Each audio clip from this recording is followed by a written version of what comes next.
A grand sunlit library filled with countless books stands empty, setting a peaceful yet stately mood. A heavy stack of papers and scrolls slams onto the desk, abruptly halting Rose's work. The handsome, blonde-haired prince sneers as he looms over Rose, mocking her apparent abundance of free time. Rose's face darkens with pure irritation at the prince's smug, unprompted provocation. From above, Rose stands visibly annoyed at her cluttered desk while the blonde prince casually teases her. Rose recalls her status as Rosalita Solis, the supposedly cherished only daughter of a baronry.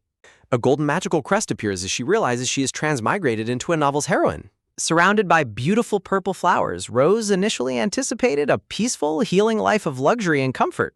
A modern smartphone reflects a flaming red backdrop, a stark reminder of the dark, relentless tragedy she entered. The harsh truth of the original plot looms, promising a grueling sequence of kidnappings and threats. Rose trembles against a blood-splattered background, imagining the harrowing trials the heroine is meant to endure. Annoyed, a chibi Rose outright rejects the idea of suffering just for a hypothetical happy ending. Rose resolves that she has absolutely no intention of playing the part of a suffering, tragic heroine. She happily envisions a peaceful, sunny life surrounded by sunflowers, free from any dramatic hardships. The idyllic vision shatters like cracked glass, signaling the immediate ruin of her perfect escape plan. A sudden draft blows through the vast, empty halls of her family's grand estate. Rose freezes in absolute shock, her face pale with mounting dread. Her tearful maid weeps, apologizing for the terrible timing of the family's sudden crisis before her debutante ball. Rose stands frozen as the devastating truth of her family's complete bankruptcy is laid bare. Completely defeated, Chibi Rose faceplants onto the carpet in utter disbelief at her sudden misfortune.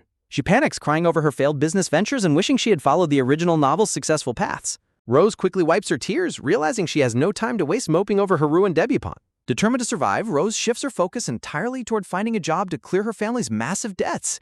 Her eyes widen with worry upon spotting a high-paying assistant job flyer for the second prince's office. The blonde-haired prince, Cassian, appears in a dark, ominous light, holding his sword with a menacing gaze. Staring at his imposing silhouette, Rose laments that her search for money led her straight to the dangerous male lead.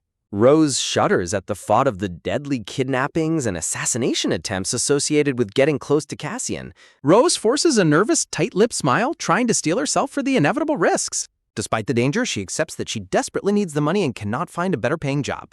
A scenic view of the sprawling capital town appears, marking the beginning of her new journey. Carrying her suitcase, Rose prepares to board a carriage, officially heading to the capital for her job interview. A beautifully ornate golden border frames her departure, aligning perfectly with the original heroine's timeline. Rose looks back at the life she is leaving behind, stepping forward into her uncertain destiny. The magnificent, blue-tinted Winter Palace stands tall, serving as the cold seat of the second prince's power. Inside the palace, Rose looks around in surprise, finding the quiet atmosphere unexpectedly warm and cozy. She notes that despite the cozy interior, the name of the palace still carries an ominous weight. Rose imagines the intimidating, cold prince demanding she prove her worth on the spot. Chibi Rose sweat drops, fully expecting a hostile and arrogant reception from the notorious male lead. Instead, the second prince, Cassian, appears bathed in light and flowers, smiling with unexpected warmth. Cassian welcomes her politely, leaving Rose completely dumbfounded by his gentle and welcoming demeanor. Cassian compliments her impressive resume, expressing how eager he was to hire her immediately. He reassures Rose that the interview is a mere formality, leaving her questioning if this is truly the same ruthless prince. Cassian hands her a document, eagerly presenting the terms of her potential employment. The incredibly generous employment contract details an exceptionally high salary and luxurious benefits. Rose reads the dreamlike terms in disbelief, amazed by how much better this deal is than she expected. Overjoyed and deeply relieved, Rose enthusiastically accepts the offer, thanking her new royal employer. In a muted, reflective tone, Rose looks back on that fateful moment, realizing how naive she was. She looks back at the silent palace hall, wondering why no one else had applied for such a seemingly perfect job. She questions why the notoriously arrogant prince was being so excessively generous and kind to her. Cassian's smile fades into a shadow, hinting at the dark, hidden motives behind his polite facade. Rose sits across from Prince Cassian, staring down at the employment contract with a quill pen in hand. The generous contract promises a massive base salary, overtime pay, a house, and multiple luxury allowances. A sudden dramatic zoom highlights the incredibly high overtime pay rate. Rose panics as she realizes the high overtime pay means constant, exhausting work. Steel-willed and desperate for the gold, Rose happily prepares to sign her soul away. With a firm stroke, she officially signs the contract under her name, Rosalita Solis. A dark, foreboding atmosphere settles in as her reality as an assistant begins. The peaceful silence of the prince's office is broken as a cold voice calls her name. Faced with a literal mountain of documents, she dutifully answers the prince's summons. As the clock strikes 6, a voice chillingly announces it is time for a favorite activity. Bathed in beautiful flowers, the prince smugly flashes a peace sign to celebrate the start of overtime. Exhausted and completely overwhelmed by paperwork, Rose glares at her tormentor as he casually strolls over. Screaming internally, Rose brands her beautiful boss an absolute devil for denying her any rest. When Cassian mocks her for staring, Rose quickly lies and says she was checking his collar. Flawless and overly confident, the prince boasts that he never commits such clumsy errors. Fuming at his absolute lack of doubt, Rose puffs her cheeks in pure annoyance. Feeling his heavy gaze, a sweating Rose wonders if he somehow heard her cursing him in her head. Hearts flutter as the prince suddenly leans close, gently tilting her chin up. Instead of romance, the prince ruthlessly tells her to check if her own hair is falling out. Leaving her stunned and speechless, Cassian turns back to his desk with a dramatic swish. Rose blushes with absolute fury, cursing herself for being briefly swayed by his incredible looks. Breaking her train of thought, Cassian casually announces an off-site inspection scheduled for tomorrow morning. Rose is taken completely off guard by the sudden and unannounced official audit. He presents a gorgeous, sparkling tiara, demanding she wear it to the inspection tomorrow. Rose recognizes the legendary confiscated tiara, realizing that wearing it will make them look like complete tyrants. Terrified of the social backlash, Rose stares up at the prince in absolute disbelief. Cassian's calm, handsome smile only deepens Rose's mounting dread about the upcoming public appearance. The scene shifts to the grand winter palace on the bright morning of their departure. The prince waits by the luxurious carriage, ready to escort Rose to the audit. Dressed in elegant blue and wearing the controversial tiara, Rose looks stunning yet incredibly anxious. Rose fumes silently as the prince openly chuckles at her obvious discomfort and frustration. Trying to steal her nerves, Rose lets out a heavy, anxious sigh. They arrive at the Office of Ceremonies, a place notoriously packed with proud, outdated aristocrats. The nobles are infamous for abusing their power to hoard bribes and waste money on empty formalities. Rose despises these loathsome aristocrats who judge others solely based on social status. She respects Cassian for at least prioritizing people's actual abilities over their noble birth. Unfortunately, the other nobles only look down on her as the daughter of a bankrupt baron. Her worries return to the heavy, glittering tiara currently resting on her head. She recalls how Cassian ruthlessly mocked the corrupt nobles during their initial audit. Cassian pulls her out of her thoughts, playfully noting her incredibly intense gaze. Rose lamely claims she was just zoning out from fatigue, and Cassian politely tells her not to overwork. Rose silently rages, knowing that avoiding overwork under him is completely impossible. Looking at him, Rose admits she understands why he has to be so incredibly meticulous. Underneath his easygoing exterior lies Cassian Arthez, a perfect master swordsman with unparalleled spec. Rose remembers that as the tragic novel's male lead, Cassian's life is set on extreme difficulty. Lacking the traditional blue eyes of the imperial line, he was marked from birth. His cruel stepmother constantly labeled him as cursed and condemned him for his shortcomings. The entire court whispered behind his back, ostracizing him from high society. Neglected by his father, Cassian survived endless assassination attempts before being driven out to the deadly battlefield. Rose solemnly realizes that getting entangled with her is just another tragic hurdle he must face. Rose reflects on how Cassian's brutal, tearful past inevitably shaped him into his present self. Rose tearfully realizes that surviving such a tragic past has turned Prince Cassian into an insane workaholic. A sharp screech sounds as the heavy carriage wheels grind to a halt at their destination. Stepping out of the carriage, Rose feels deeply self-conscious while the prince calmly smiles behind her. They arrive at the grand, imposing facade of the Office of Ceremonies, home to corrupt aristocrats. With firm, synchronized steps, the prince and his anxious assistant make their grand entrance inside. The silent hall fills with tension as local nobles watch their approach with hushed whispering. Corrupt nobles bitterly gossip, criticizing Rose for shamelessly wearing the confiscated tiara and creating enemies of high society. Hearing every insult, Rose dryly complains that Cassian was a public terror long before she ever arrived. Cassian casually asks for her opinion, and Rose politely suggests starting immediately while secretly wishing to go home. A sudden creak echoes as the prince's eyes glint with dangerous amusement at her professional dedication. Standing tall beside his tense assistant, Cassian officially declares that the audit has begun. Inside the lavish archives, the nervous director stands sweating beside a chest overflowing with gold and jewelry. Rose marvels at the prince's efficiency, relieved that his quick discovery of embezzlement might let them leave early. Cassian hums thoughtfully while reviewing the files, making the director break out in a cold sweat. Cassian directly confronts the director, pointing out that the submitted financial ledgers are filled with suspicious funds. A sharp gasp escapes the director as Cassian firmly demands the keys to the private archives. The panicked director angrily protests, accusing the prince of treating the noble department with sheer contempt. Cassian coldly smiles, threatening to hold the director criminally accountable for the clear embezzlement right now. Cassian commands the guards to open the archives, ignoring the director's desperate and panicked objections. Cassian wears a handsome, chillingly smug smile as he prepares to execute his next scheme. Rose tenses in sudden alarm, instantly sensing that her mischievous boss is plotting something troublesome. A sudden command rings out as Cassian tells his assistant to open the forbidden doors. Rose blinks in utter disbelief, questioning if she actually heard his ridiculous order correctly. Rose sweat drops and suggests he open it himself, but Cassian's sly grin only deepens. Cassian points out that her opening the door justifies the controversial tiara, leaving Rose utterly annoyed. Rose fumes in absolute frustration, realizing she is being forced into another annoying and dangerous task. Cassian playfully offers her a chance to relieve stress, but Rose flatly denies understanding his intent.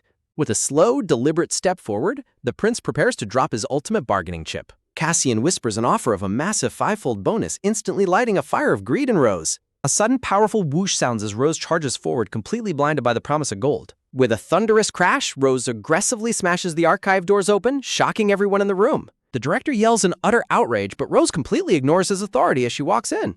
Rose lets out a quiet, satisfied giggle, absolutely thrilled by the massive payday awaiting her. Rose cheerfully declares her absolute loyalty to the prince's orders, her mind entirely focused on the gold. The director clutches his head in cartoonish fury, completely powerless to stop her brazen actions.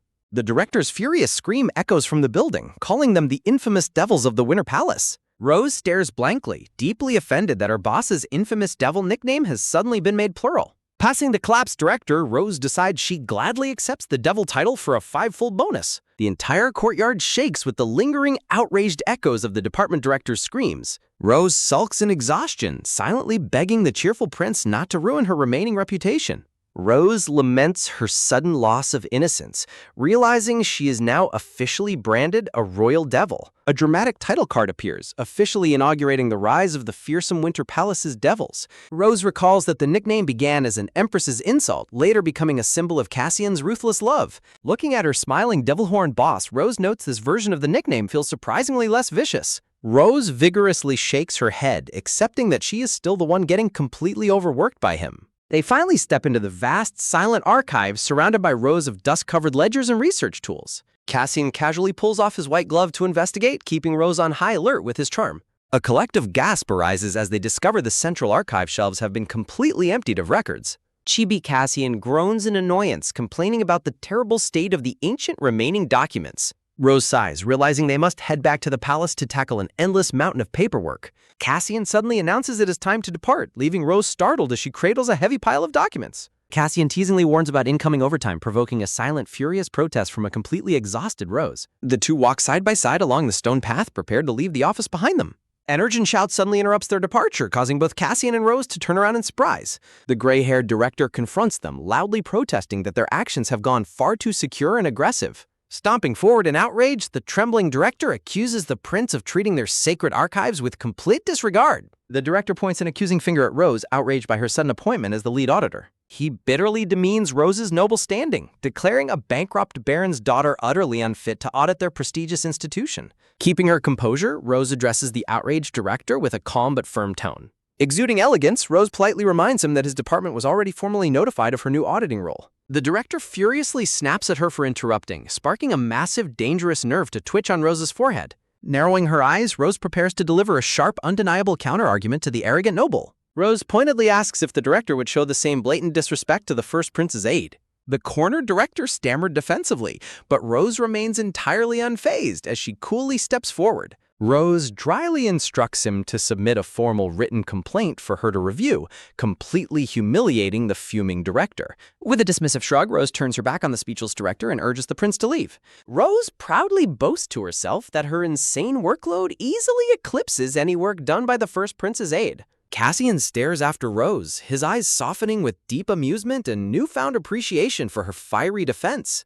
Left behind in the dust, the humiliated director watches their carriage depart while shaking in absolute silent rage. His face contorts with venomous fury, his pride utterly shattered by a mere bankrupt baron's daughter. The director's outraged scream echoes across the grand estate, cursing her for stepping way out of line. Back in the carriage, an exhausted Rose carefully slides the heavy, glittering tiara off her head with relief. Resting his chin on his hand, Cassian sighs dramatically, playfully mourning the loss of her stunning royal look. Rose mentally scoffs at his mock pity, comparing his high praise to casting precious pearls before swine.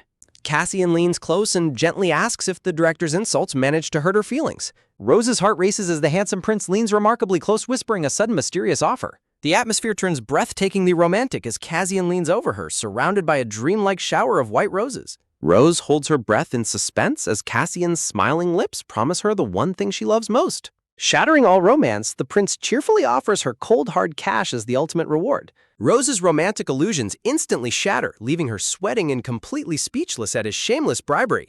Rose silently berates herself for being fooled by his devastatingly handsome face yet again. Flashing an angelic, glittering smile, the cunning prince playfully asks if she plans to reject the money.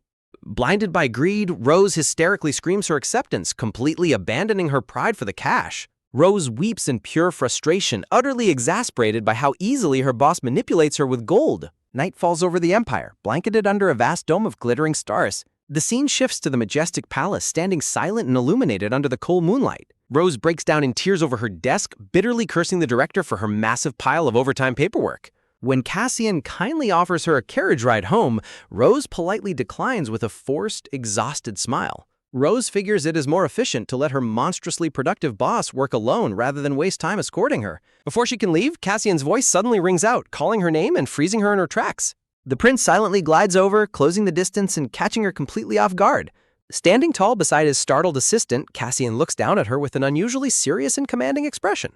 With absolute authority, the prince sternly forbids her from walking home alone in the dark. Taken aback by his sudden protectiveness, Rose can only nod and meekly agree to his demand. Internally, Chibi Rose questions if a mere 10-minute carriage ride truly warrants such a dramatic, commanding fuss. She begins to stammer a protest, completely flustered by his unexpected and overwhelming intensity. Rose tries to laugh off his concern, cheerfully insisting that nothing bad could possibly happen to her. Rose flashes a wide, exceptionally bright smile in a desperate bid to ease his heavy protective mood. Ultimately defeated, Rose finds herself sitting comfortably inside the carriage, gazing quietly out into the peaceful night. Masked kidnappers suddenly surround the carriage, demanding the guards hand over the woman inside. The carriage guard urgently warns Rose to stay inside and remain hidden. Rose gaspes in disbelief, completely stunned by the sudden ambush. Rose clenches her fist, immediately realizing she has been targeted by a specific enemy. Recognizing the mastermind behind this cheap stunt, Rose fumes at the director's sheer audacity. Rose calmly instructs the guard to capture the attackers alive and deliver them to Cassian. With some extra time before reaching her destination, Rose finds a perfect opportunity. As the guards easily thrash the kidnappers outside, Rose prepares to seize the moment. Fueled by a burning passion for money, Rose prepares to demand massive overtime pay. The scene shifts to the grand palace grounds under the bright afternoon sky. The humiliated director is dragged away by Imperial guards as Cassian and Rose watch coldly. Cassian dryly mocks the fuming director for trying to kidnap his valuable royal aide. Cassian sternly declares that everyone involved in the embezzlement scheme will be systematically purged. Rose sighs in relief, anticipating the chaotic aftermath of the massive department audit.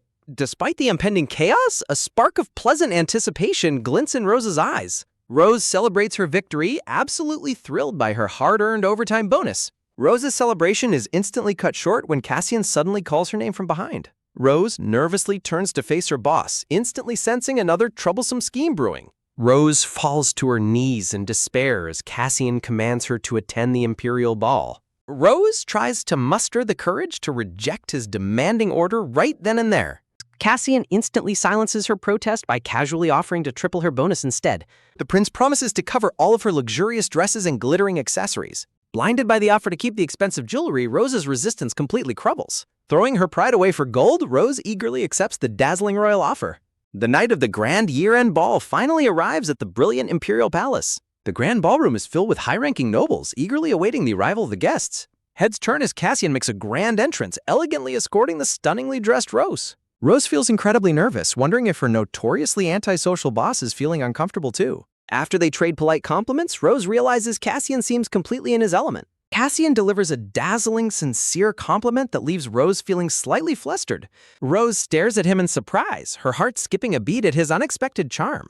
Pushing her embarrassment aside, Rose realizes this ball is her ultimate chance to debut. Bitter noblewomen immediately began whispering malicious rumors about Rose's lack of a formal debut. A formal custom dictates how young nobles must introduce themselves to the imperial court. According to strict imperial etiquette, women must greet the empress while men greet the emperor. Rose prepares herself mentally to face the imperial monarchs at the prestigious ball. Greeting the imperial family tonight will perfectly substitute for the formal debutante she missed. Walking forward together, Cassian and Rose perform a flawless, deeply respectful royal bow. The tense atmosphere shifts as they finally stand before the highest imperial thrones. Sitting on their magnificent thrones, the imperial rulers coldly welcome Prince Cassian back. Cassian's hostile stepmother, the Empress, immediately needles him with a thinly veiled insult. Cassian politely defends his absence, citing the immense royal duties entrusted to him. Cassian smoothly shifts the focus to his older brother, who is already partying. The carefree first prince relaxes nearby, enjoying the banquet with a glass of wine. Cassian delivers a devastating self-deprecating remark, echoing his stepmother's prior insults. The Empress stiffens in visible rage, completely caught off guard by a sharp retort. Rose realizes with a start that Cassian is deliberately throwing the stepmother's insults back in her face. Rose proudly notes to herself that the entire empire would collapse without her boss's tireless work. Sensing the high tension, the dark-haired emperor quickly intervenes, asking for Rose's formal introduction. Cassian steps forward to formally introduce Rose to the emperor, leaving her momentarily startled. Rose is caught off guard as Cassian formally requests the emperor's permission for her to offer her greetings. The dark-haired emperor and his red-haired empress look on with stony, calculating expressions. Rose panics internally, realizing Cassian is completely bypassing the empress's authority to address the emperor directly. The red-haired empress trembles with silent fury, deeply insulted by Cassian's blatant disregard for her presence. Rose's realization hits her like a truck. Cassian is using her as a perfect shield to humiliate the empress. Sighing deeply, the exhausted emperor rubs his temples, tired of his son's persistent political power plays. With a charming smile, the blonde prince politely presses the emperor to grant his assistant permission. Rose stands utterly bewildered as Cassian highly praises her indispensability in managing his winter palace affairs. The emperor sweats as Cassian cheekily threatens to dump half his workload back onto the crown if Rose resigns. Cassian confidently presents himself as entirely dependent on Rose's unmatched work ethic to survive. Seeing no other option, the weary emperor reluctantly nods and grants Rose permission to offer greetings. Rose performs a flawless, graceful bow, showcasing her perfect noble etiquette under the court's watchful eyes. The emperor acknowledges her hard work, instructing her to continue assisting the prince diligently. Rose respectfully accepts, realizing the emperor lets Cassian's antics slide simply because he handles an immense workload. Aware of the gossiping crowd, Rose decides against trying to appease the fuming empress a second time. Though her debut is finally complete, Rose cannot help but worry about the Empress's inevitable retaliation. Walking side by side, the duo exits the grand throne room, leaving the tense imperial court behind them. Cassian suddenly turns to Rose, quietly advising her that she has his full permission to reject the Empress's summons. Rose stares at him in sheer disbelief, questioning how a low-ranking baron's daughter could ever reject an empress. Surrounded by blooming flowers, Cassian reassures her with a gentle smile, promising to take full responsibility for her safety. Rose clenches her dress, deeply concerned about adding to the burdens of a prince who already stands alone. Stealing her resolve, Rose looks up and gently declines his protection, insisting that she will be fine. Cassian playfully feigns heartbreak, teasingly warning her not to be swayed by anyone else's political temptations. Excusing himself for a brief errand, Cassian encourages her to enjoy the party in his absence. Rose decides to relax and wait for his return, convinced the Empress won't act against her so quickly. A sudden voice calling her name causes a startled Rose to choke on her drink. The Empress's stern messenger appears instantly, demanding Rose follow her for an immediate, unexpected audience. Rose is escorted into a lavishly decorated private parlor, bathed in a surprisingly quiet and tense atmosphere. Stepping cautiously into the room, Rose stands alert as the maid formally announces her arrival to the Empress. To Rose's utter shock, the Empress greets her with a beaming, unexpectedly warm and welcoming smile. Completely bewildered, Rose's eyes widen as she mentally prepares herself for a slap that never comes. The Empress gently pats her shoulder, disarming a deeply suspicious Rose with sweet, comforting reassurances. Over tea, the Empress casually inquires about Rose living apart from her family due to her demanding work. Playfully feigning maternal sympathy, the Empress dramatically offers to provide financial aid to the struggling Salas estate. Rose silently observes her, immediately sensing a dangerous trap hiding behind the Empress's sudden generosity. Meanwhile, the grand ballroom remains lively as music floats over the mingling guests. Standing amidst the glamorous crowd, Cassian waits patiently, a confident, knowing smile playing on his lips. Rose returns to the ballroom, dryly suggesting the popular prince should have danced with his eager admirers instead. Cassian reaches out, tenderly taking Rose's gloved hand as a soft, romantic atmosphere suddenly fills the space. Bending down with effortless chivalry, the blonde prince kisses her hand, leaving her momentarily speechless. Cassian delivers a breathtaking compliment, looking intently into her eyes as he praises her stunning appearance. Rose's cheeks flush bright pink, completely overwhelmed by his unexpectedly intense and genuine charm. The palace orchestra plays a sweeping, romantic melody, perfectly setting the stage for a dance. Beneath the glittering chandeliers, couples glide gracefully across the polished ballroom floor to the music.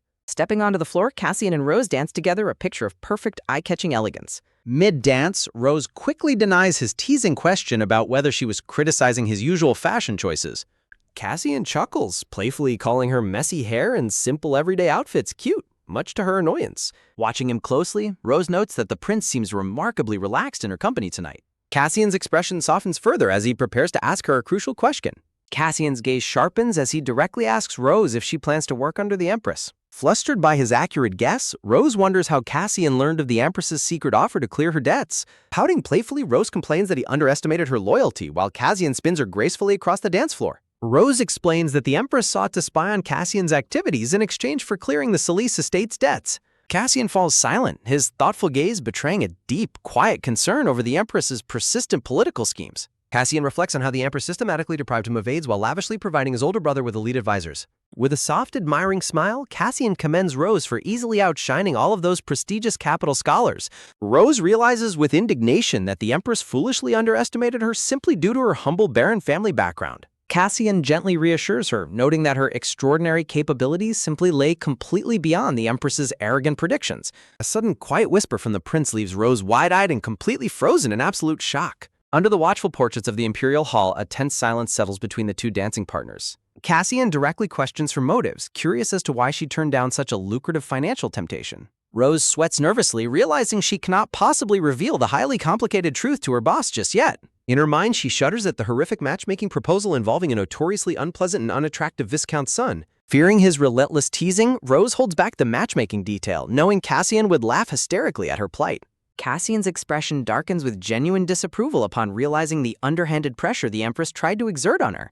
The snowy night deepens over the quiet capital city, bringing a peaceful end to the dramatic imperial ball. A royal carriage rattles along the cobblestone streets, carrying them away from the palace's heavy political atmosphere. Exhausted from the evening's tension, Rose drifts off to sleep, comfortably leaning against a gently smiling Cassian. A soft, familiar voice gently calls out her name as she remains deep in her peaceful slumber. In her dreams, a young, golden-haired boy smiles brightly among blooming roses, tenderly calling her name. A nostalgic and deeply affectionate promise echoes softly through the peaceful landscape of her dream. The golden-haired boy whispers her name once more, his warmth bringing a sweet comfort to her sleeping form. Rose suddenly gasps awake, her heart pounding from the unexpectedly vivid and nostalgic dream. Startled to find herself still in the carriage, Rose panics as Cassian notes how incredibly exhausted she must be. Confused by the strange dream of a young Cassian, Rose is gently reminded that they have safely arrived home. To her absolute delight, Cassian cheerfully grants her the highly anticipated 3-day vacation she had been begging for. Rose rejoices enthusiastically, completely thrilled to finally escape her endless mountain of Imperial Palace paperwork. Sunlight bathes her cozy residence, marking the glorious and peaceful beginning of her well-deserved break. Pure bliss washes over Rose as she prepares to indulge in the ultimate comfort of doing absolutely nothing. As Rose plans a lazy day rolling around in bed, a sudden knock at the door interrupts her relaxation. Confused by the unexpected visitor, Rose wonders who could possibly be interrupting her private vacation. Opening the door, she finds a polite messenger asking to confirm her identity as Lady Rosalita. The messenger delivers a formal invitation from the Viscountess for a lunch party at the dreaded House Arenal. Rose recoils in absolute horror, instantly visualizing the unpleasant Viscount's son and the trap being set for her. Back at the office, Cassian looks up in surprise as his office door is suddenly thrown open with tremendous force. Standing dramatically in the doorway, Rose makes a grand, desperate entrance, catching her boss completely off guard. Cassian teasingly asks if she has returned so soon just to collect her holiday bonus, leaving her momentarily silent. The scene shifts as Rose explains her predicament, and Cassian quietly nods in understanding at her desperate situation. Amused, Cassian highly praises her cleverness, happily encouraging her to keep using him as her ultimate protective shield. Rose remains quiet, relieved to have found a perfect excuse to escape the matchmaking trap. She shudders, remembering how the original storyline ruined her reputation with malicious engagement rumors after she attended that fateful dinner. Rose realizes that nearly every tragedy in the original Rosalita's life stemmed directly from the Empress's scheming.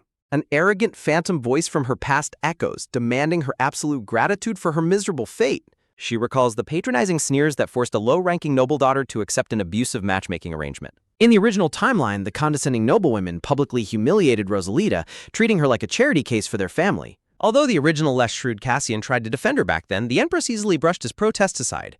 Cassian playfully interrupts her thoughts, teasingly listing her actual favorite things as liquor, meat, money, and luxury. Despite her annoyance, Rose is secretly astonished by how incredibly well this cunning prince understands her true nature. Meanwhile, the fuming Viscountess plots to send a threatening letter, only to be interrupted by a sudden, chaotic commotion outside. The door flies open as Rose, clad in her official uniform, leads a stern squad of Imperial knights inside. The gray-haired Viscountess is shocked when Rose suddenly appears inside her estate. A gold pocket watch confirms a precise date and afternoon time of the confrontation. Acting on Prince Cassian's orders, Rose formally announces the immediate seizure and search of House Arenal. The outraged Viscountess fiercely protests, questioning Rose's sanity over the sudden raid. Rose coolly lists the severe charges of embezzlement, tax evasion, and resident exploitation against the family. The charges extend to spice trade fraud against the kingdom, completely undermining the family's standing. As Rose presents the incriminating documents, the panicked Viscountess desperately tries to stop her, wondering how she obtained them. A desperate cry of innocence echoes over the grand facade of the first prince's summer palace. The desperate Viscount's son begs the first prince to intervene and save him from ruin. A dark-haired noble dismisses the crying man with cold indifference, casually walking past his desperate pleas. First Prince Charlie Arthez playfully complains about impending scoldings, while his blonde companion feigns mild sympathy. Charlie teasingly complains about the silver-haired prince's excessive nagging as the latter reads through paperwork in annoyance. The blonde companion casually departs, leaving the first prince to deal with the messy arrest. Charlie sighs at his brother's cold departure, complaining about him leaving without even dining. A silent, tense understanding passes between the silver-haired prince and the smiling Charlie. Charlie continues to relax and chat, utterly oblivious to the silver-haired prince's growing frustration. The scene shifts back to the Imperial Palace building under the bright daylight. A formal decree officially confirms that House Arenal has been stripped of its noble title. Rose proudly reflects on her successful preemptive strike, which saved them from the original timeline's disasters. To Rose's satisfaction, the Empress receives a harsh reprimand from the Emperor for her association with House Arenal.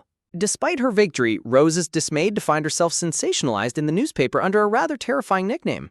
Rose deeply resents her new public title, feeling it is incredibly unfair to be called a devil. Cassian teasingly suggests they should have used the plural form, much to Rose's comedic outrage. Rose mentally screams, wondering why she is the only one branded with such an ominous reputation. Taking a deep breath, Rose tries to calm herself and look at the situation positively. Rose rejoices that the Empress will lay low, leaving her free to enjoy her hard-won weekend rest. Rose blissfully anticipates her upcoming weekend, determined to indulge in absolute, uninterrupted relaxation. Rose's peaceful morning is suddenly shattered as her eyes widen in complete shock at her doorway. Standing at her door, a disguised, brown-haired Cassian greets her with a charming, confident smile. Flustered by his sudden date invitation and dyed hair, Rose is left utterly speechless and confused. The prince quickly sweetens the deal, offering a triple allowance and full sponsorship for their outing.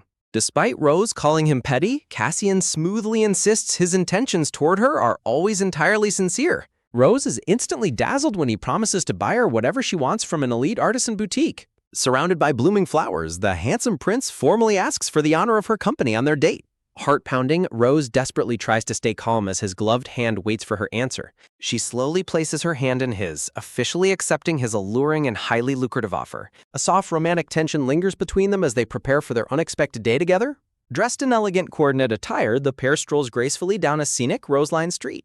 As they walk, Rose quietly leans in to address him by his royal title. Cassian immediately bans her from using his royal title, leaving her wondering what she should call him. Realizing the necessity of maintaining their civilian cover, Rose prepares to adjust to her new role. Their date serves as a clever cover to inspect the central shopping district while acting as a married couple. When Rose hesitates to use his first name, Cassian cheerfully assures her that he wouldn't mind at all. Rose sweat drops, fearing she might get arrested for treason if she casually calls him by his name. Cassian's gaze softens as he quietly reflects on a memory from their past. Rose tilts her head, deeply curious about what he is thinking in this quiet moment. A tender, affectionate smile graces the prince's lips as he turns back to face her. He softly suggests his nickname, Ian, as a comfortable alternative for her to use. Rose blinks in mild surprise, momentarily caught off guard by the intimate pet name. Bathed in golden floral light, the two share a quiet, beautiful moment of closeness. Rose looks pensive, trying to recall if she has ever heard the name Ian before. The brown-haired man smiles back at her with a gentle, affectionate expression. Testing out his newly suggested nickname, Rose tentatively calls him Ian as they walk together. Rose firmly requests that their day out remain relaxing, reminding him of her relentless work schedule. Amused by her caution, the brown-haired man notes that she seems to hold a rather low opinion of him. He leans in close, catching her off guard with his sudden proximity as they banter. He prepares to offer a suggestion to ease her worries. A sweet proposal invites her to cast aside her worries and enjoy their shopping trip as a married couple. Hand in hand, the two stroll down the street, fully embracing their roles for the day. The sun shines down brightly on the bustling shopping district as their outing begins. Spotting something of interest, Rose enthusiastically points it out to her companion. Rose's eyes sparkle with pure delight as she marvels at a mouthwatering display of pastries. After exploring a boutique, Rose happily hugs an adorable teddy bear that catches her eye. Their shopping spree continues as they wander deeper into the scenic streets together. Back inside the carriage, Cassian sheds his disguise, returning to his striking blonde-haired appearance. Cassian questions her minimal choice of gift, but Rose holds her small jewelry box with absolute satisfaction. Her chosen treasure is revealed to be an exquisitely crafted black and gold fountain pen. Rose gazes lovingly at her new pen, thrilled by its elegance and utility. Although luxury items like watches and pottery were available, Rose had deemed them far too extravagant. Cassian sighs in mild disappointment, wishing she had allowed him to spoil her much more. Rose looks startled as Cassian begins to interpret her modest selection in his own way. He teasingly suggests that her single choice is just an excuse to go shopping with him again. Rose reacts with comedic outrage, screaming that she only refrained out of basic human decency. Cassian simply watches her with a quiet, tender smile, unfazed by her outburst. Rose blushes slightly under his gaze, momentarily flustered by his unexpected warmth. Cassian smoothly transitions the conversation by proposing they head off to enjoy a meat dinner. Their carriage rattles along, carrying them toward their next destination as evening approaches. Peering out the carriage window, Rose is confused to realize they are leaving the shopping district entirely. Night falls over the elegant city streets as a carriage quietly rolls to a halt. Sensing something is amiss, Rose demands answers, but Cassian calmly insists their work is not finished. Rose realizes she has been completely fooled, accusing him of using work as a mere excuse to play. Walking beside him, Rose slumps in defeat as she realizes the extent of his playful trickery. Rose mentally panics, calculating the absurdly high value of the gifts she has already received today. Cassian gently asks if she disliked their outing, prompting her swift denial. Rose speaks passionately to clarify her feelings, while Cassian listens with an amused smile. Clenching her fists, Rose honestly confesses that her real issue is that she had too much fun. Cassian's eyes widen slightly, clearly touched by her sincere and unexpected confession. He prepares to explain the true motivation behind his actions. With a warm expression, Cassian explains that he simply wanted to gift her a day of pure joy. Rose is deeply moved, silently reflecting on how incredibly generous he always is to her. Cassian extends his gloved hand toward her once more with a silent, meaningful gesture. Leaning in, Cassian surprises Rose with a tender, romantic kiss on her cheek amidst blooming flowers. Rose's face turns bright red as she freezes in complete, utterly breathless shock. With a charming smirk, Cassian casually suggests she consider the gesture a form of future repayment.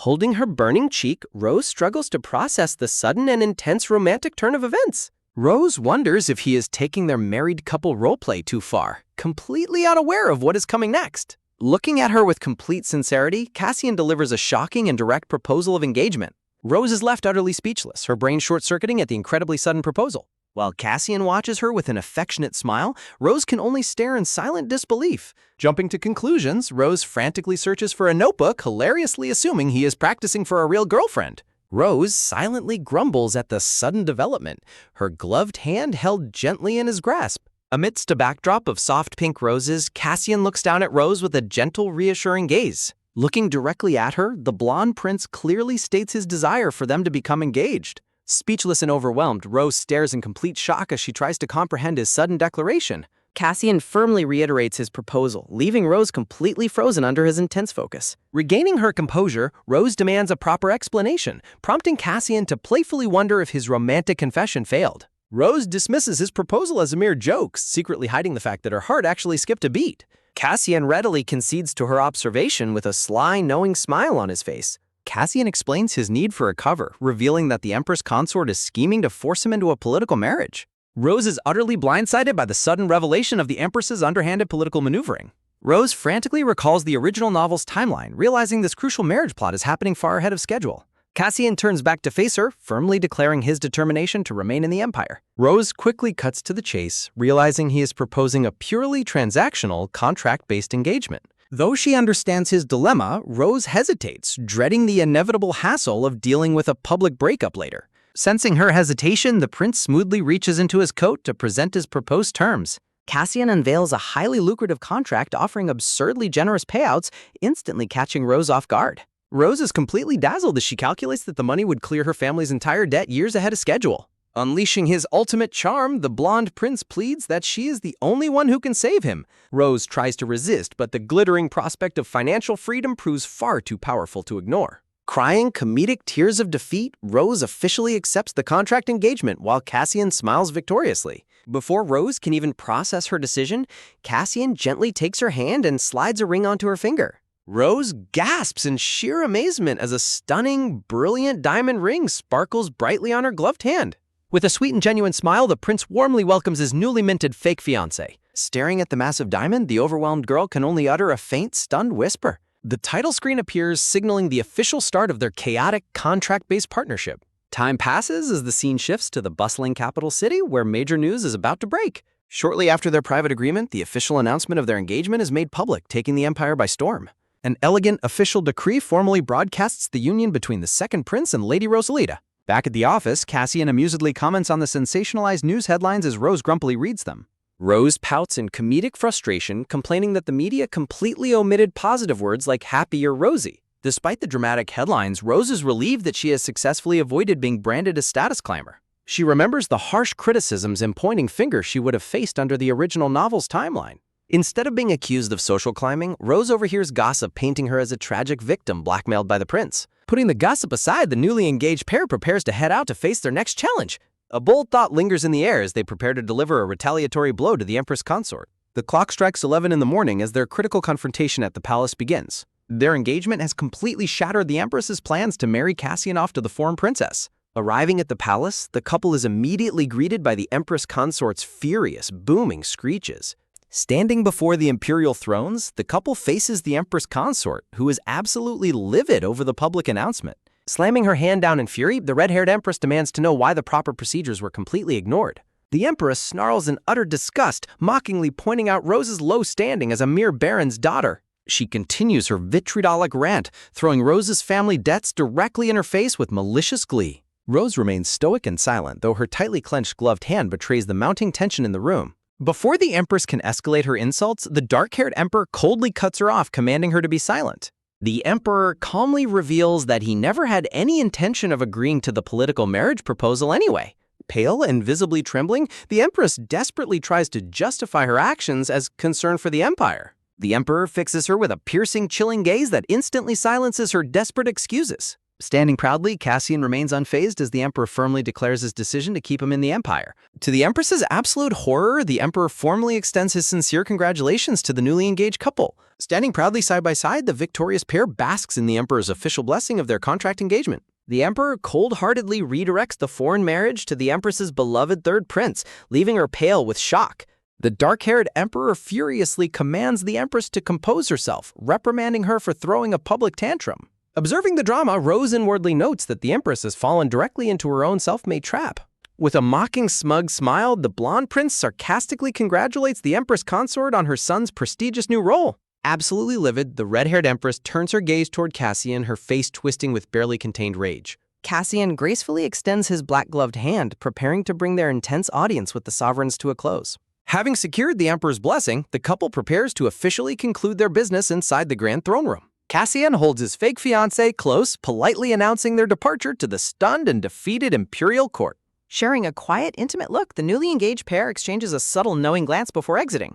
Side by side, the victorious couple walks out, though Rose wears a characteristically grumpy, unimpressed expression. Confused by the Emperor's sudden support, Rose asks for answers, and Cassian reveals he simply planned ahead. Cassian explains he sent over massive piles of handover documents, leaving Rose completely horrified by the sheer workload. Rose questions if their fake engagement was even necessary, prompting a quiet, intense gaze from the prince. The looming estate of Wilhelmina Lopez comes into view as Rose recalls a crucial character from the novel. Reflecting on the imminent return of the Lady of House Lopez, Rose wonders if she is the real reason behind their arrangement.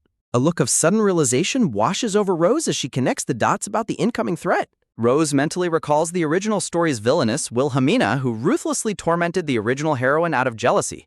Shifting through the looming family estate, the narrative prepares to introduce the major political player returning to court.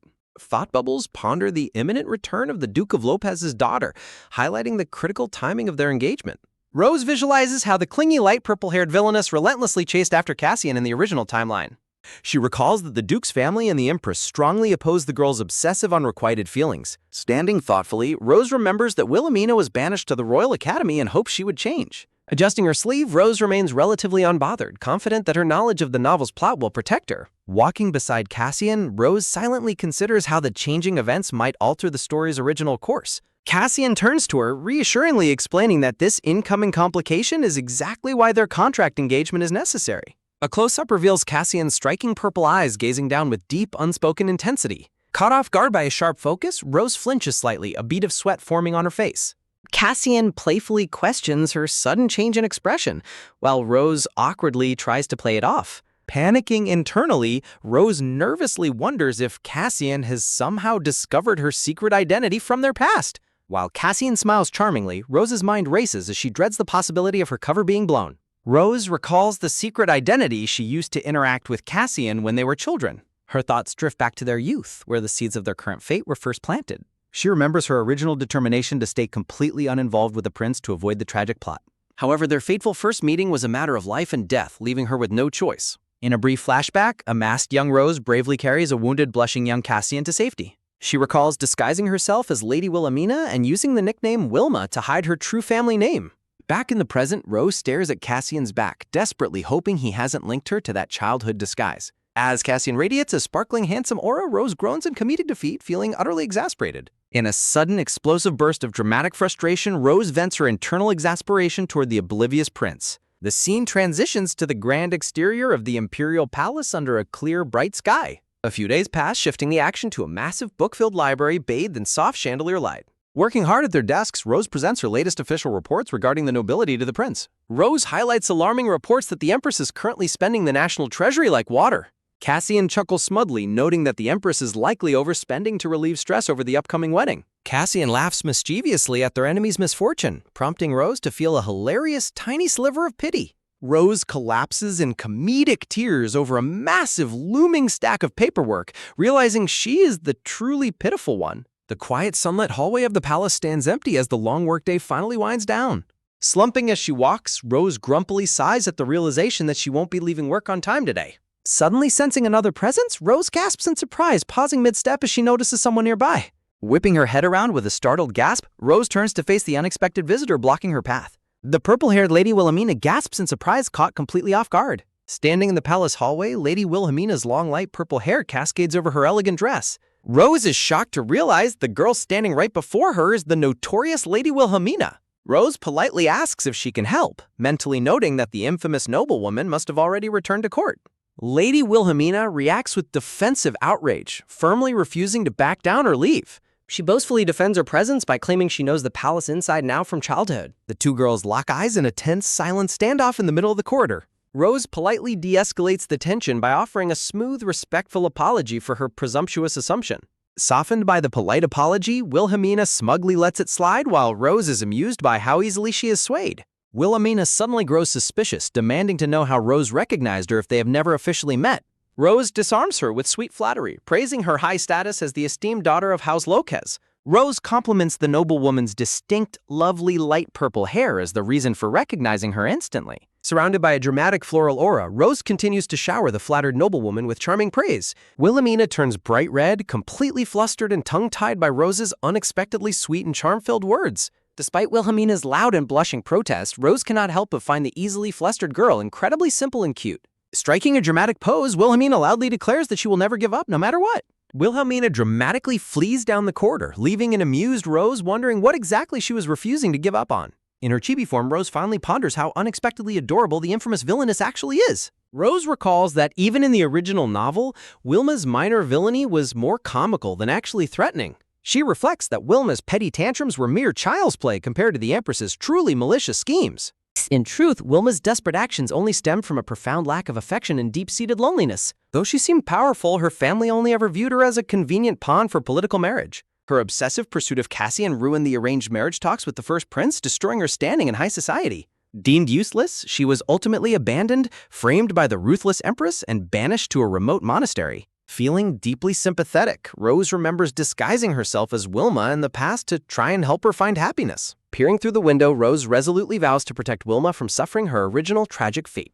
The sun shines brightly over the Grand Imperial Palace, signaling the start of a new day. Back at her desk, Rose's noble resolutions are quickly deflated by the sheer exhaustion of her daily reality.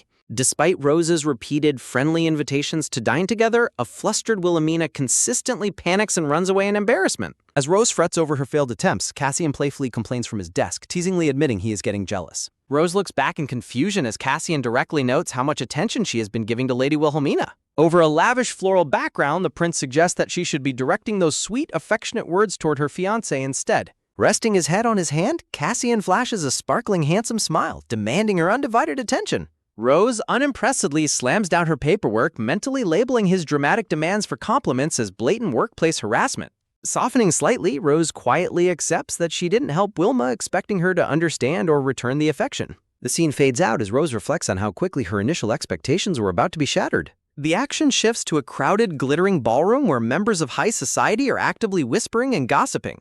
Dressed in an exquisite gown for the occasion, Rose turns around with a look of sudden, startled surprise. Rose looks on in disbelief as a dripping wet Lady Wilhelmina stands before her, having taken a splash of wine to protect her. This critical incident unfolds at the lavish welcome party hosted for the foreign princess marrying the third prince. An elegant narration box confirms that Rose attended this high society event formerly as Prince Cassian's betrothed. Clinging to his arm, Rose tries to keep up appearances beside her smug and highly pleased fake fiancé. Looking down at her beautiful gown, Rose marvels at the sheer, insane luxury that comes with her new status. Her gaze drifts down to the glittering, highly significant piece of jewelry resting against her collarbone. Around her neck sits an incredibly elegant butterfly-shaped diamond pendant suspended from a double strand of pearls. Noticing her sudden sigh, Cassian turns to her with a curious and questioning look. In their cheaty forms, Rose nervously questions the terms of their contract, reminding him of his lavish promises. Rose panics upon realizing she is wearing his late mother's legendary necklace, but Cassian casually shrugs it off. His expression softening with genuine warmth, Cassian gently tells Rose that his late mother would have wanted her to wear it. Caught completely off guard by his deep sincerity, Rose is left utterly speechless and heavily flustered. Rose's internal monologue raises concerns about what Cassian is planning and her determination to avoid getting dragged into it.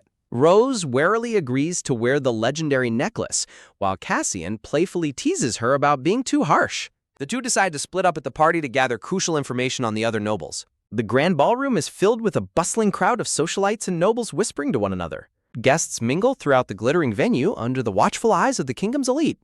Standing alone in her green gown, Rose immediately notices the tense atmosphere of the ballroom. Rose observes that the other nobles are deliberately avoiding eye contact and whispering behind her back. Rose realizes that her association with the rumored demon of the Winter Palace has made her a social outcast. The distance kept by the guests makes it nearly impossible for Rose to strike up a single conversation. Suddenly, a sharp call for Lady Salis echoes through the ballroom, catching Rose completely off guard. A malicious hand reaches out to intentionally trip and spill a glass of liquid. A drink splashes through the air, aimed directly at Rose's elegant dress. Wilhelmina suddenly leaps in front of Rose, taking the full brunt of the spilled drink on her purple gown. The brown-haired noblewoman in the light blue dress gasps in horror at her failed scheme. A wave of shocked whispers ripples through the crowd as they realize Lady Wilhelmina was splashed. The culprit stammers in fear, utterly terrified to have accidentally targeted the notorious Lady Wilhelmina. Dripping wet but fierce, Wilhelmina glares at the trembling noblewoman, declaring her actions to be utterly disgraceful. Wilhelmina fiercely reprimands the woman, who weakly protests that she only wanted to put Rose in her place. A dark, ominous bubble echoes the words "know her place," signaling Wilhelmina's rising fury. The malicious noblewoman trembles under Wilhelmina's cold, terrifying glare. Standing tall, Wilhelmina calmly lifts a full glass of red wine. In a dramatic splash, Wilhelmina throws the wine directly into the malicious woman's face, leaving Rose shocked. Wilhelmina stands regally with an icy expression, completely unfazed as wine drips from her empty glass. A maid panics over the dramatic scene while the humiliated noblewoman weeps on the floor. Rose stands in absolute shock, completely bewildered by the sudden turn of events. Taking Rose's hand, Wilhelmina proudly drags her out of the ballroom, leaving the crying troublemaker behind. The quiet grand hallway of the palace provides a peaceful escape from the chaotic ballroom. Wilhelmina walks side by side with Rose, leading her away from the high society drama. Releasing a long, exhausted sigh, Wilhelmina finally lets her fierce composure slip. Watching her with a warm smile, Rose is deeply amused by how endearing the villainess actually is. Rose reflects on how Wilhelmina can command such intense charisma despite her cute and easily flustered nature. Rose warmly expresses her gratitude, thanking Wilhelmina for stepping in to save her from public humiliation. Completely flustered by the sweet words, Wilhelmina blushes and stammers, wondering how Rose could possibly repair. With a bright red face, Wilhelmina shyly requests that Rose join her for a private tea time. Touched by the invitation, Rose beams with a bright smile and eagerly accepts without hesitation. In her chibi form, a depressed Rose groans, lamenting that a mountain of work ruined her tea plans. Rose slumps down the corridor, exhausted by the sudden explosion of administrative duties. Narration reveals that Princess Alexis's decision to stay in the Empire caused diplomatic work to pile up tremendously. Exhausted and dreaming of lunch, Rose is suddenly stopped in her tracks by an unexpected voice calling out to her. Rose halts and turns around, wondering who could be calling her in the middle of the hallway. The tan-skinned, blonde Princess Alexis stands before Rose, asking if she is indeed the second prince's fiancé. Rose politely confirms her identity, while Alexis secretly rejoices at running into her target. Princess Alexis winks and points playfully, leaving Chibi Rose staring back in utter confusion. The two women sit down together at a grand, lavishly decorated dining table for a meal. Alexis casually inquires about her stay, prompting Rose to politely praise the beauty of the Crystal Hall. Princess Alexis leans in with a smug, knowing grin, radiating an air of mischievous confidence. Rose is left completely bewildered, her chibi expression showing absolute incomprehension. Alexis smugly reveals that she has already investigated everything regarding Rose and the prince. The princess's words suggest that Cassian was completely captivated by Rose's beauty to secure their engagement. Alexis teasingly points a finger at a deeply stunned Rose, who can only stare back in blank shock. Rose stares in utter confusion, completely bewildered by Princess Alexis's bold claims. Alexis confidently asserts that Cassian only chose Rose because he was bewitched by her looks. Flabbergasted, Rose demands clarification, completely taken aback by the ridiculous accusation. Rose protests the misunderstanding, but Alexis mockingly questions why else the prince would choose her. Backed by a beautiful, blooming background, Rose proudly declares that the prince chose her for her sheer competence. Alexis smirks slyly, questioning if Rose's claimed competence is truly more than a public excuse. Alexis abruptly invites Rose to follow her, leaving Rose wondering where they are heading. The scene shifts to the Grand Winter Palace, setting the stage for their next encounter. Crisp footsteps echo outside the majestic estate as they approach the entrance of the palace. Alexis bursts into the room, cheerfully demanding that Prince Cassian lend Rose to her. Both Rose and Prince Cassian are caught completely off guard by the princess's sudden direct request. Cassian looks up from his paperwork, silently assessing the two women standing before his desk. Cassian inwardly notes with mild amusement that Rose has seemingly charmed yet another person. A steady, deliberate step sounds as Cassian rises from his desk and approaches the two visitors. Rose gasps in shock as Cassian suddenly pulls her close, whispering of keeping her all to himself. Wrapped in a fake romantic embrace, Rose internally panics over how she should play along with his performance. Cassian gently squeezes her hand, playfully chiding her for being far too harsh. Rose forces a sweet, lovey-dovey response for the watching princess while internally screaming in sheer frustration. Alexis laughs heartily, playfully apologizing for intruding on the couple's passionate romantic moment. Alexis reassures Cassian with a sly smile, clarifying that she has no intention of stealing his fiancé. The blonde princess stands tall, radiating confidence as she explains her true motive. Alexis points out that an employee's character speaks volumes about the master they serve. She continues her pitch, hoping to evaluate Cassian's interest by working directly with his highly competent fiancé. Cassian's gaze sharpens as he coolly warns the princess that her request is incredibly bold. Alexis unblinkingly asserts that her sharp eye for talent left her with no other choice. Taking his hesitation as agreement, Alexis cheerfully announces she will pick Rose up the next morning. In their chibi forms, the two worry about the upcoming month-long assignment and the heavy workload ahead. A sudden, messy splat sounds as a tipped inkwell ruins her carefully prepared documents. The son of Count Gash offers a mock apology, leaving Rose fully aware of his deliberate sabotage. Princess Alexis enthusiastically introduces them, unaware of the immediate tension between the two.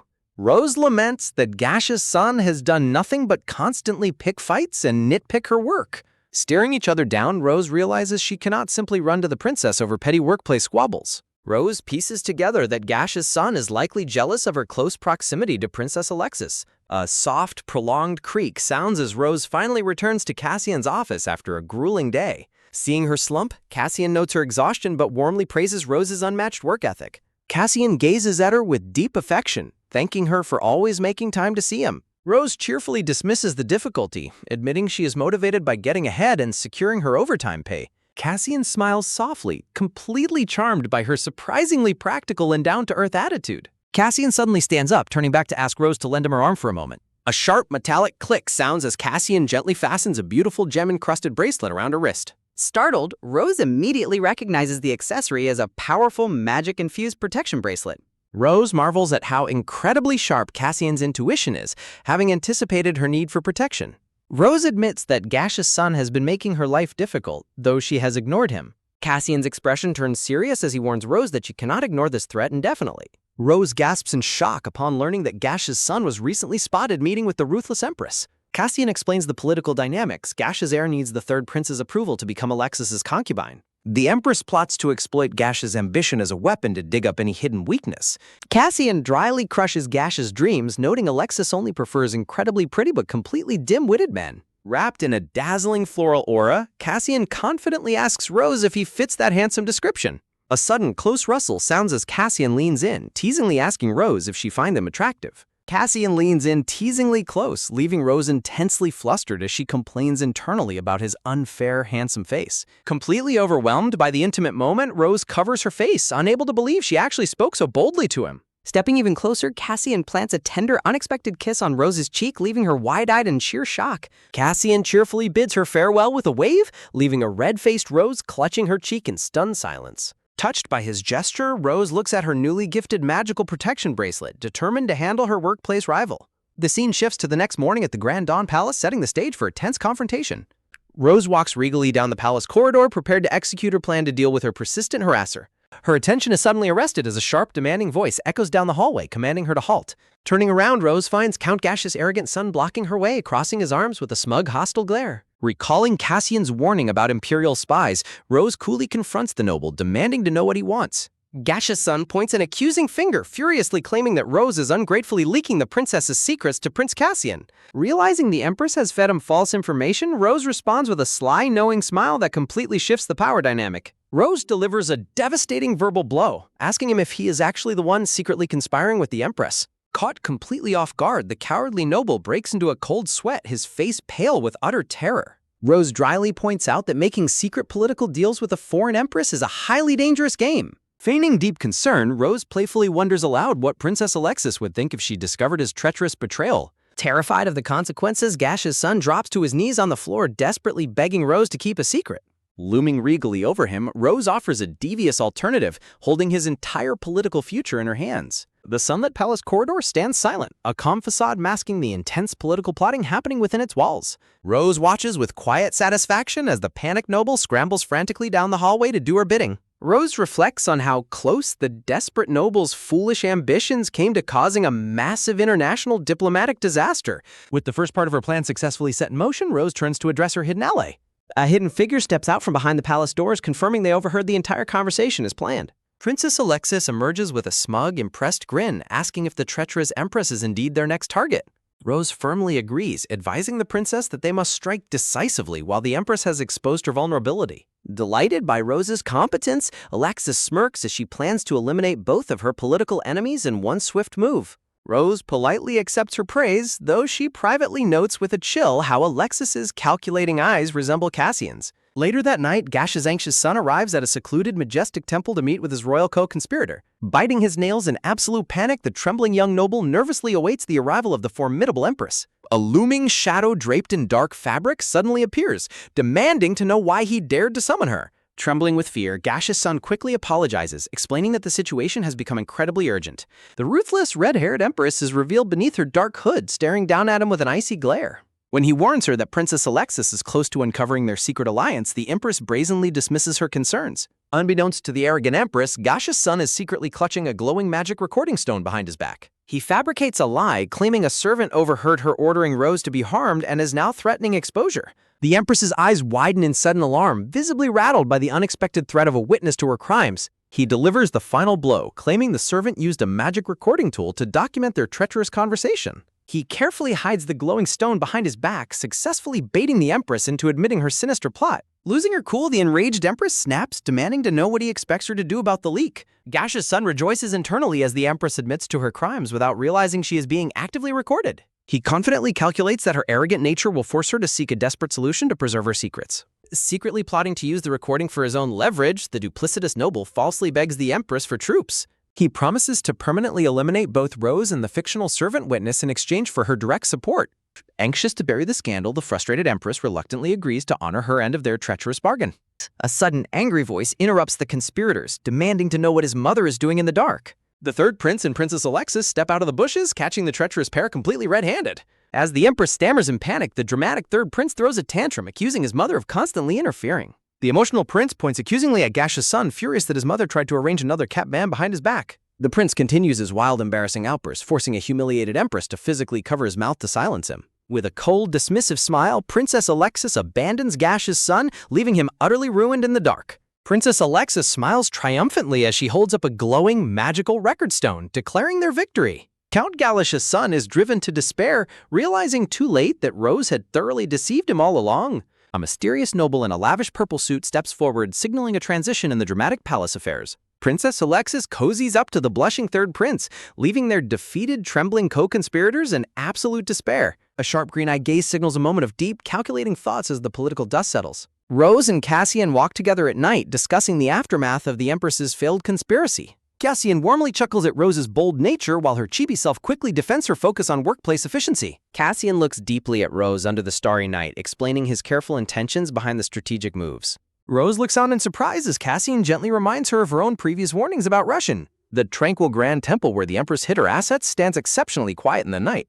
In their cute chibi forms, Rose and Cassian discuss Princess Alexis' clever political maneuvers. Cassian grins confidently, predicting that the guilty Empress is bound to make a fatal mistake soon. Rose smiles cunningly, pleased that Princess Alexis' intervention will deal a heavy blow to the Empress. The two chibis laugh mischievously together, perfectly aligned in their shared plotting goals. Sitting on the grass, Rose asks Cassian when he started planning to use Princess Alexis for this trap. Rose looks startled as she realizes Cassian shifted all responsibility for her safety onto Princess Alexis. Cassian envisions Princess Alexis acting as both a sturdy shield and a sharp spear against the Empress. Rose flusteredly complains that Cassian should have shared his elaborate protective plans with her beforehand.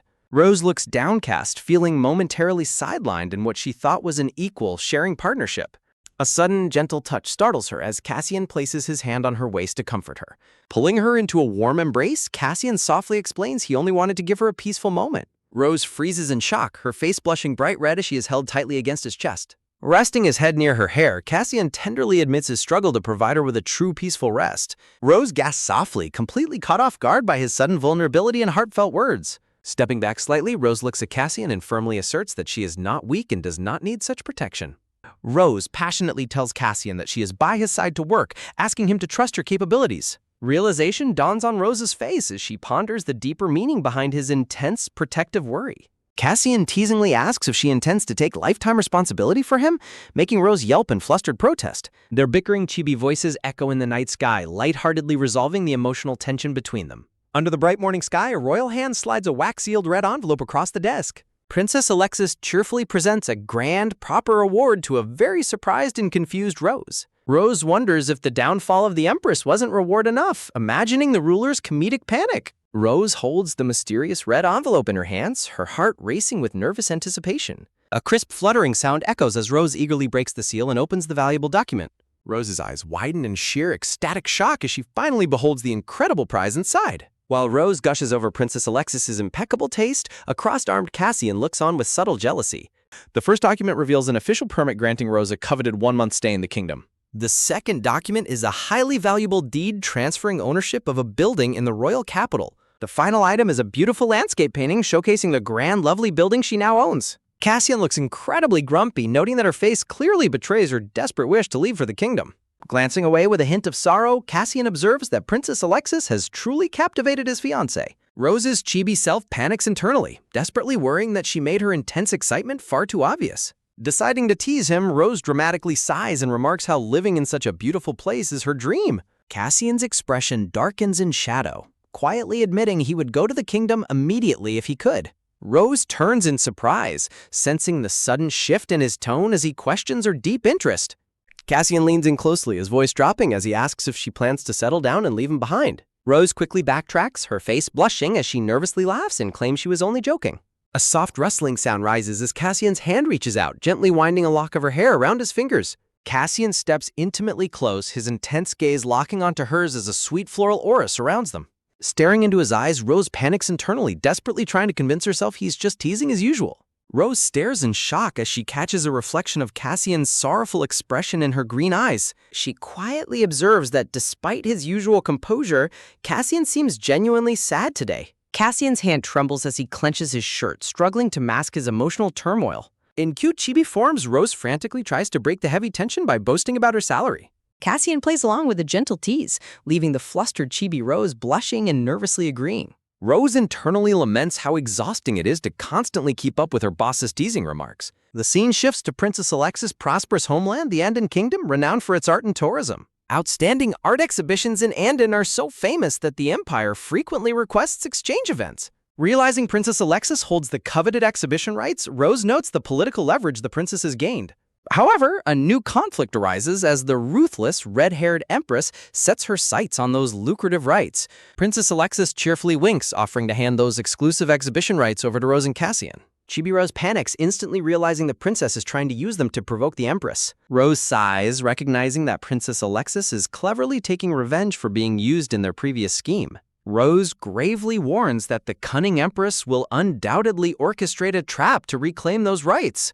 Cassian firmly refuses to let Rose face danger alone, vowing to act as her protective shield against the furious empress. Looking at the estate drawing, Cassian notes that Princess Alexis has essentially declared war on him over Rose. Surrounded by a glowing floral aura, Cassian smiles warmly, declaring his desire to prove his affection for her.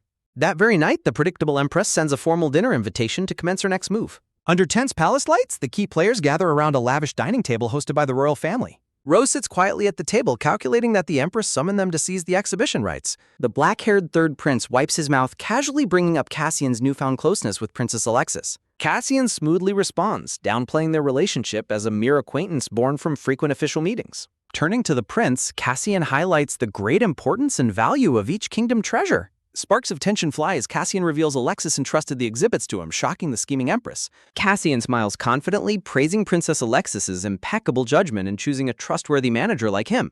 The red-haired empress trembles with silent rage, her golden eyes burning as her plans are disrupted.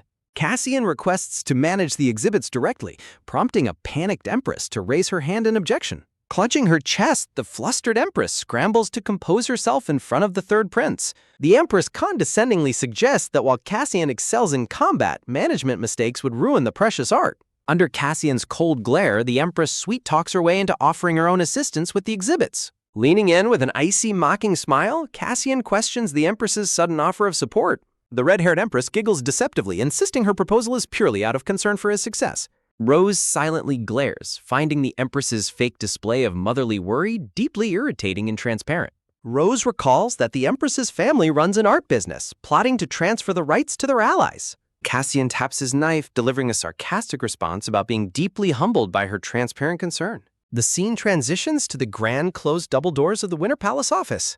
Walking away, Rose calls the empress shameless, while Cassian notes this manipulation was entirely expected. Rose is outraged that the empress openly tried to extort Cassian's royal rights in front of the prince. Rose expresses her unease at his unusually ruthless demeanor, while Cassian teasingly asks if she is worried. Stepping close, Rose passionately clutches his lapels, admitting she cannot help but worry when he takes charge. Cassian freezes, his purple eyes widening in surprise as he looks down at her earnest expression.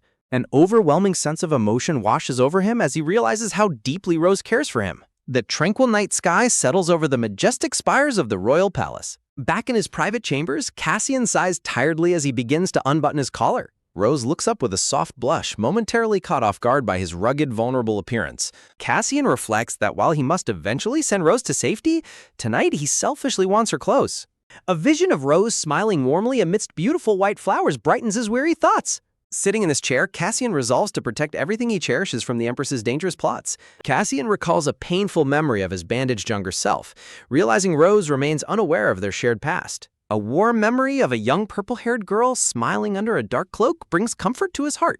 Cassian clenches his fist in determination, resolving to endure his deep growing feelings for Rose. The next day, the scene shifts to the elegant exterior of the Winter Palace Annex. Rose and Cassian arrive together at the palace courtyard, stepping down beside their grand wooden carriage. Dressed in a lovely green gown, Rose stands elegantly as Cassian gazes at her with fond admiration.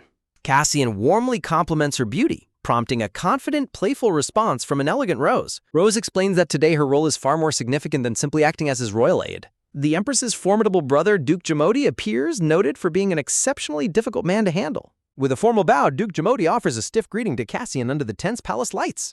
Duke Jamodi shifts his gaze to Rose, immediately casting a critical eye over her presence. Duke Jamodi condescendingly mocks Rose's lack of a proper social debut, questioning her readiness for high society. A flashback reveals the Duke's history as an uptight ministry official who historically looked upon her with immense disapproval. Smiling sweetly, Rose counters by revealing she already debuted at the Imperial Ball with the Emperor's knowledge. Flustered by her sharp retort, Duke Jamodi defensively claims he was not addressing her. Rose confidently asserts that handling such petty trivial remarks is precisely her responsibility as Cassian's partner. Visible sparks of intense animosity fly as Rose and the arrogant Duke lock eyes in a silent battle of wills. Clearing his throat, the Duke quickly changes the subject to inspect the precious treasures of Anding Kingdom.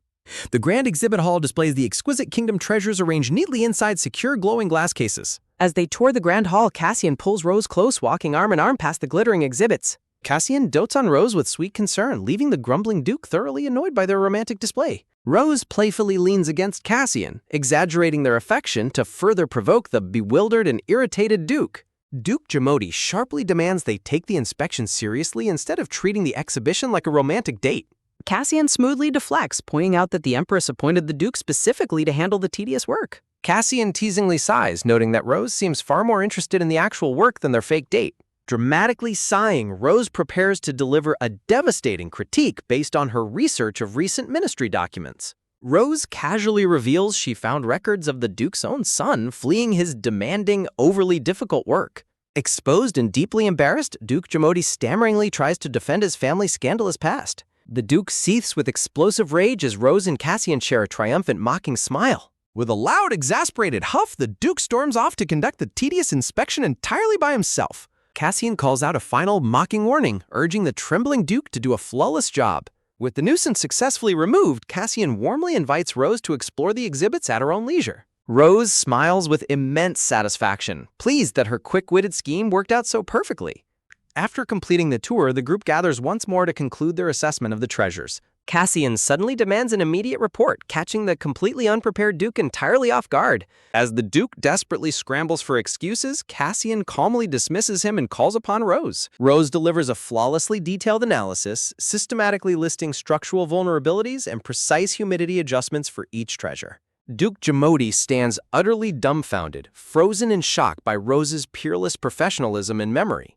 Beaming cheerfully, Rose promises to draft an official corrective document to resolve the display issues immediately. Cassian dryly mocks the Duke, questioning why the Empress praised his abilities when he is so clearly outclassed. Losing his temper, Jamodi furiously accuses Rose of cheating, only to be sharply interrupted by a cold Cassian. Cassian grabs the trembling Duke, his gaze turning icy as he demands proper respect for his future consort. Rose watches silently as Cassian begins to drag up the Duke's past offenses against the royal family. A brief memory reveals how politely the hypocritical Duke treated the prestigious fiancé of the first prince. Cassian corners the panicked Duke, directly accusing him of deliberate disrespect toward both him and Rose. The desperate Duke argues that the first prince's fiancé held a superior social status and official ceremony. A sudden commanding voice rings out from the doorway, sharply questioning the Duke's insolent standards. The entire room freezes in astonishment as everyone turns toward the unexpected newcomer.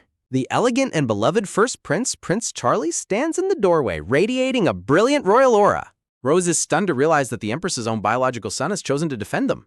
Cassian calmly questions his brother's sudden arrival, receiving a warm, friendly smile in return. Prince Charlie reveals he was sent by the Empress for a routine lunch appointment with the now terrified Duke. Prince Charlie brightly expresses his preference to spend his time with Cassian and Lady Celise instead.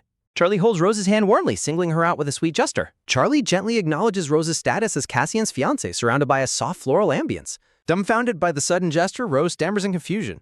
With a sharp smack, a cold Cassian instantly pulls Rose back and intercepts his brother's touch. Cassian coolly warns his brother that his own fiancée would be highly displeased by his actions. Charlie playfully laughs off the tense moment, completely unfazed by Cassian's harsh intervention. Charlie expresses his sympathy to Rose for having to deal with Cassian's difficult personality. Charlie pivots on his heel with an easy, cheerful promise of reassurance. Walking away, the prince flashes a playful hand heart behind his back. Watching him leave, Rose muses on Charlie's tempestuous nature and wonders if he is truly an ally. Rose's green eyes narrow as she carefully observes the situation unfolding before her. A tense silence falls as Cassian tightly clenches his fist in silent irritation. Cassian quietly instructs Rose to pay no mind to his unpredictable brother. Rose stares at him, deeply bewildered by his uncharacteristic display of protectiveness. A sudden realization dawns on her that Cassian might actually be feeling jealous. Crash. Duke Jamodi slams his fist onto the table in a violent outburst of outrage. Jamodi fiercely rants about Rose's arrogance, while his sister the Empress calmly validates his frustration. The scheming Empress coldly warns her brother to endure the insults for the sake of their ultimate plans. The Empress warns Charlie maintains the Empress calculates that Cassian aligning with a powerless noble family actually serves their interests for now. Convinced by the Empress's logic, Duke Jamodi quickly regains his composure and agrees. The Empress dismisses her son, who politely takes his leave from the table. Walking away, Charlie exhales a long, tired sigh and relaxes his posture. He inwardly grumbles in irritation at the tedious family schemings. The Empress waves goodbye with a sweet maternal smile, which instantly vanishes into an icy glare. Turning her cold gaze back to Jamodi, the Empress demands a status update on their plans. Seething with classist rage, the Empress expresses her deep disgust for the insolence of lower-born nobles. She adamantly resolves that they must prevent Cassian from ever seizing the imperial throne. Jomoti sycophantically agrees, noting how drastically his sister's demeanor shifts when her beloved son is absent. Fireworks light up the night sky over the Grand Palace as the long-awaited exhibition day arrives. Elegant nobles gather in the lavish palace hall, chatting status and looking forward to the exhibition. The imperial family, flanked by Cassian and Rose, stands proudly before the gathered crowd of nobles. The emperor praises Cassian's hard work, receiving a humble and respectful reply from the blonde prince. The emperor looks on with satisfaction while the empress maintains a highly polished, polite smile. The empress graciously downplays her and Jomoti's contributions, leaving the primary credit to Cassian. Cassian speaks with polite double meanings while Rose watches the exchange with deep suspicion. Cassian formally initiates the tour, guiding the prominent guests toward the displayed treasures. Elegant guests admire the glittering treasures arranged neatly within secure glass display cases. Rose eloquently takes charge, guiding the imperial couple through the detailed histories of the rare artifacts. Cassian highlights a rare bust sculpted from a unique mineral found only in the empire's borders. The precious white stone sparkles, renowned for its brilliant and unique luminous properties. Noticing his sister's sudden distraction, Duke Jomoti leans in to ask if something is wrong. The empress feels a sudden unease, while Rose quietly prepares for the schemer's next move. Jomoti points out that their family's estate also possesses this rare and unique mineral. Jomoti feigns recognition, claiming that the artifact's familiarity raises some highly suspicious questions. Cassian demands a direct explanation for the Duke's highly suggestive and provocative remarks. The empress smugly explains that the mineral, known as the couple stone, requires a specific pairing to glow. She reveals that its legendary glow is only activated in the presence of the extremely rare holy stone. The noble guests whisper in disbelief, interpreting the missing stone as a deliberate insult from the kingdom to the empire. The dark-haired emperor reacts with deep, silent anger, highly displeased by the kingdom's apparent slight. Terrified, Duke Jomoti frantically raises his hand to interrupt, desperately trying to de-escalate the rising tension. With a smooth and deceptive tone, the red-haired empress encourages her trembling brother to speak up freely. Duke Jomoti explains that the statue was glowing with a brilliant light when he conducted his initial inspection. The Duke looks forward with a grim, calculating gaze, preparing to deliver his final accusation. Pointing dramatically toward the prince, Duke Jomoti loudly shouts Prince Cassian's name to command the entire room's attention. The Duke loudly accuses Cassian of gross negligence, claiming he allowed the precious holy stone to be stolen. The emperor turns a stern, demanding gaze to Cassian, sharply asking if the serious accusation is true. With a somber, downcast expression, Cassian quietly admits that it is indeed true that something was stolen. In a sudden shift, a cold, triumphant grin spreads across Cassian's face, revealing he has them right where he wants them. The empress, the duke, and the emperor stand completely dumbfounded as Cassian reveals the stolen item was a counterfeit. As the stunned emperor demands an explanation, Cassian begins to recount the events from 6 days ago. In a flashback, Rose and Cassian stand together in the palace courtyard, recalling the day they'd discovered the security breach. A guard reports that suspicious intruders were indeed targeting the exhibits but were chased off before they could enter. Rose realizes with deep concern that the intruders specifically targeted the secure annex housing the kingdom's treasures. Rose notes that the exact location of the exhibits was a highly classified secret not easily known to strangers. Rose looks at Cassian in shock, realizing that the attempted heist was clearly a premeditated inside job. Cassian remarks that the masterminds must have been incredibly desperate to resort to such a clumsy and obvious trick. Flashback shows Cassian's proactive countermeasure of preparing a counterfeit stone, which the actual thief successfully stole. A brief memory reveals a long-haired blonde man smiling smugly while holding a document, celebrating his supposedly successful plot. Back in the present, Cassian offers a polite bow, apologizing to the emperor for keeping the counter-scheme a secret. Cassian explains that he couldn't risk disclosing the trap beforehand if he wanted to catch the culprit. Cassian pointedly notes how unexpected it is that the empress and duke chose to accuse him publicly instead of asking privately. Feigning deep hurt, Cassian sighs that he is saddened by their sudden lack of trust and public rebuke. The empress stands frozen and highly embarrassed as whispers from the surrounding nobles fill the room. The empress desperately tries to laugh off her mistake, but the emperor sternly reprimands her for failing to show public restraint. Panicked, Duke Jomoti tries to salvage the situation by desperately shouting that the prince's words must be a lie. The emperor's blue eyes narrow with dangerous intensity as he coldly questions the duke's desperate accusation. The emperor dryly notes how suspiciously certain the duke is regarding the prince's alleged carelessness. Completely cornered, Duke Jomoti stammers nervously and sweats profusely, unable to find a coherent defense. The red-haired empress seethes with silent rage, cursing her brother's absolute foolishness for ruining their entire plan. The emperor smoothly brushes off the commotion, advising Cassian to be careful to avoid such misunderstandings in the future. Surrounded by beautiful flowers, Rose and Cassian share a warm, triumphant smile, thoroughly enjoying their flawless victory. The scene shifts abruptly to a private chamber where a furious voice demands if someone has completely lost their mind. Duke Jamodi flinches in terror as a vase violently shatters against the wall in a fit of absolute rage. The furious Empress fiercely berates her brother, screaming at him for his carelessness and his foolish public outburst. The Empress seethes with intense jealousy and hatred, recalling how much the Emperor praised Cassian over the successful exhibition.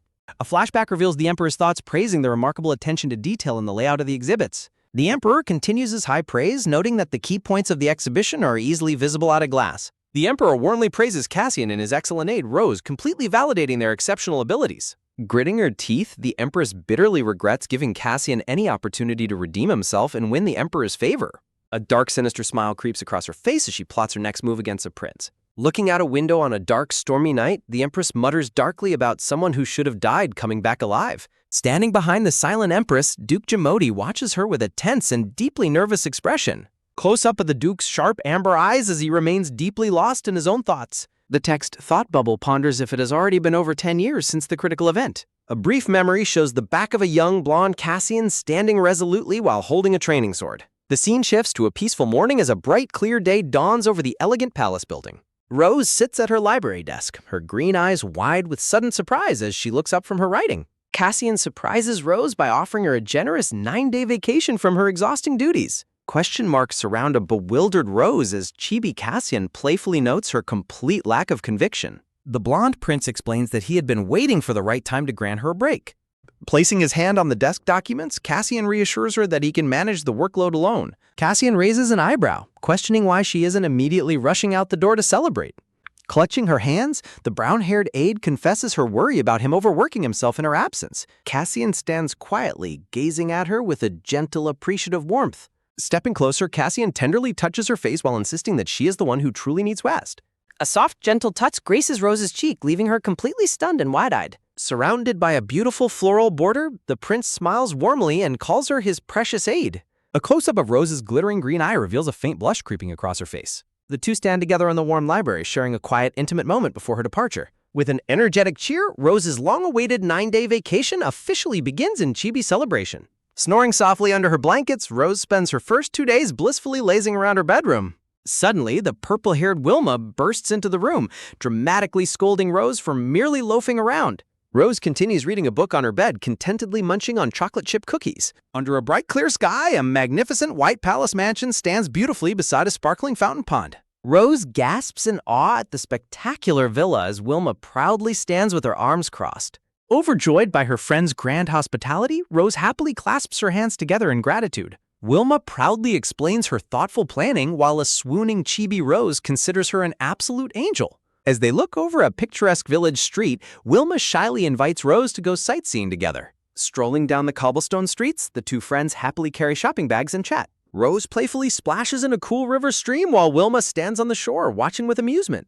Inside a luxurious tea room, the ladies sit opposite each other, enjoying tea and delicious pastries. Rose praises her friend for making the vacation truly fulfilling as Wilma demurely sips her tea. Wilma gently asks Rose to call her by her nickname, prompting an adorable chibi reaction. The warm, relaxing afternoon tea continues as the two girls share light-hearted gossip and laughter. Wilma suggests they head outside for lunch, pointing toward a highly recommended brunch spot. Grinning ear to ear, Rose eagerly clasps her hands in anticipation of more delicious food. Rose walks energetically, happily dragging a slightly surprised Wilma along to their next destination. Rose suddenly freezes in shock as she overhears a familiar voice speaking nearby. Standing on the village street, a handsome blonde man looks over in surprise. Rose panics in comedic chibi dread upon realizing she has run into her superior on vacation. Turning around frantically, Rose resolves that she must prevent Wilma from meeting the prince. Rose's inner voice screams in panic, remembering that Wilma apparently harbors a huge crush on him. Spotting them, Prince Cassian offers a polite, friendly greeting to Lady Wilhelmina. To Rose's utter surprise, Wilma remains remarkably calm and poised as she greets the prince. Rose stands utterly baffled, wondering why her friend isn't immediately swooning or clinging to him. Cassian politely lowers his posture to speak with the ladies on their level. Smiling smoothly, Cassian politely requests a small personal favor outside of normal working hours. Under a shower of sparkles, the prince asks if he may borrow Rose for a little while. Rose looks up in complete surprise, a giant question mark appearing over her head. Rose expects Wilma to reject the request, convinced her friend would never agree to such a thing. Cassian confidently declares that as Rose's fiancé, his request is perfectly natural, leaving them both dumbfounded. A tense silent stare-down ensues between the blonde prince's purple eye and the lady's gray eye. Sparks of intense rivalry violently clash between Cassian and Wilma as a sweating Rose stands helpless. Red question marks fill the screen as Rose mentally screams, trying to comprehend the bizarre situation. The fierce, silent battle rages on over whether friendship or engagement takes precedence.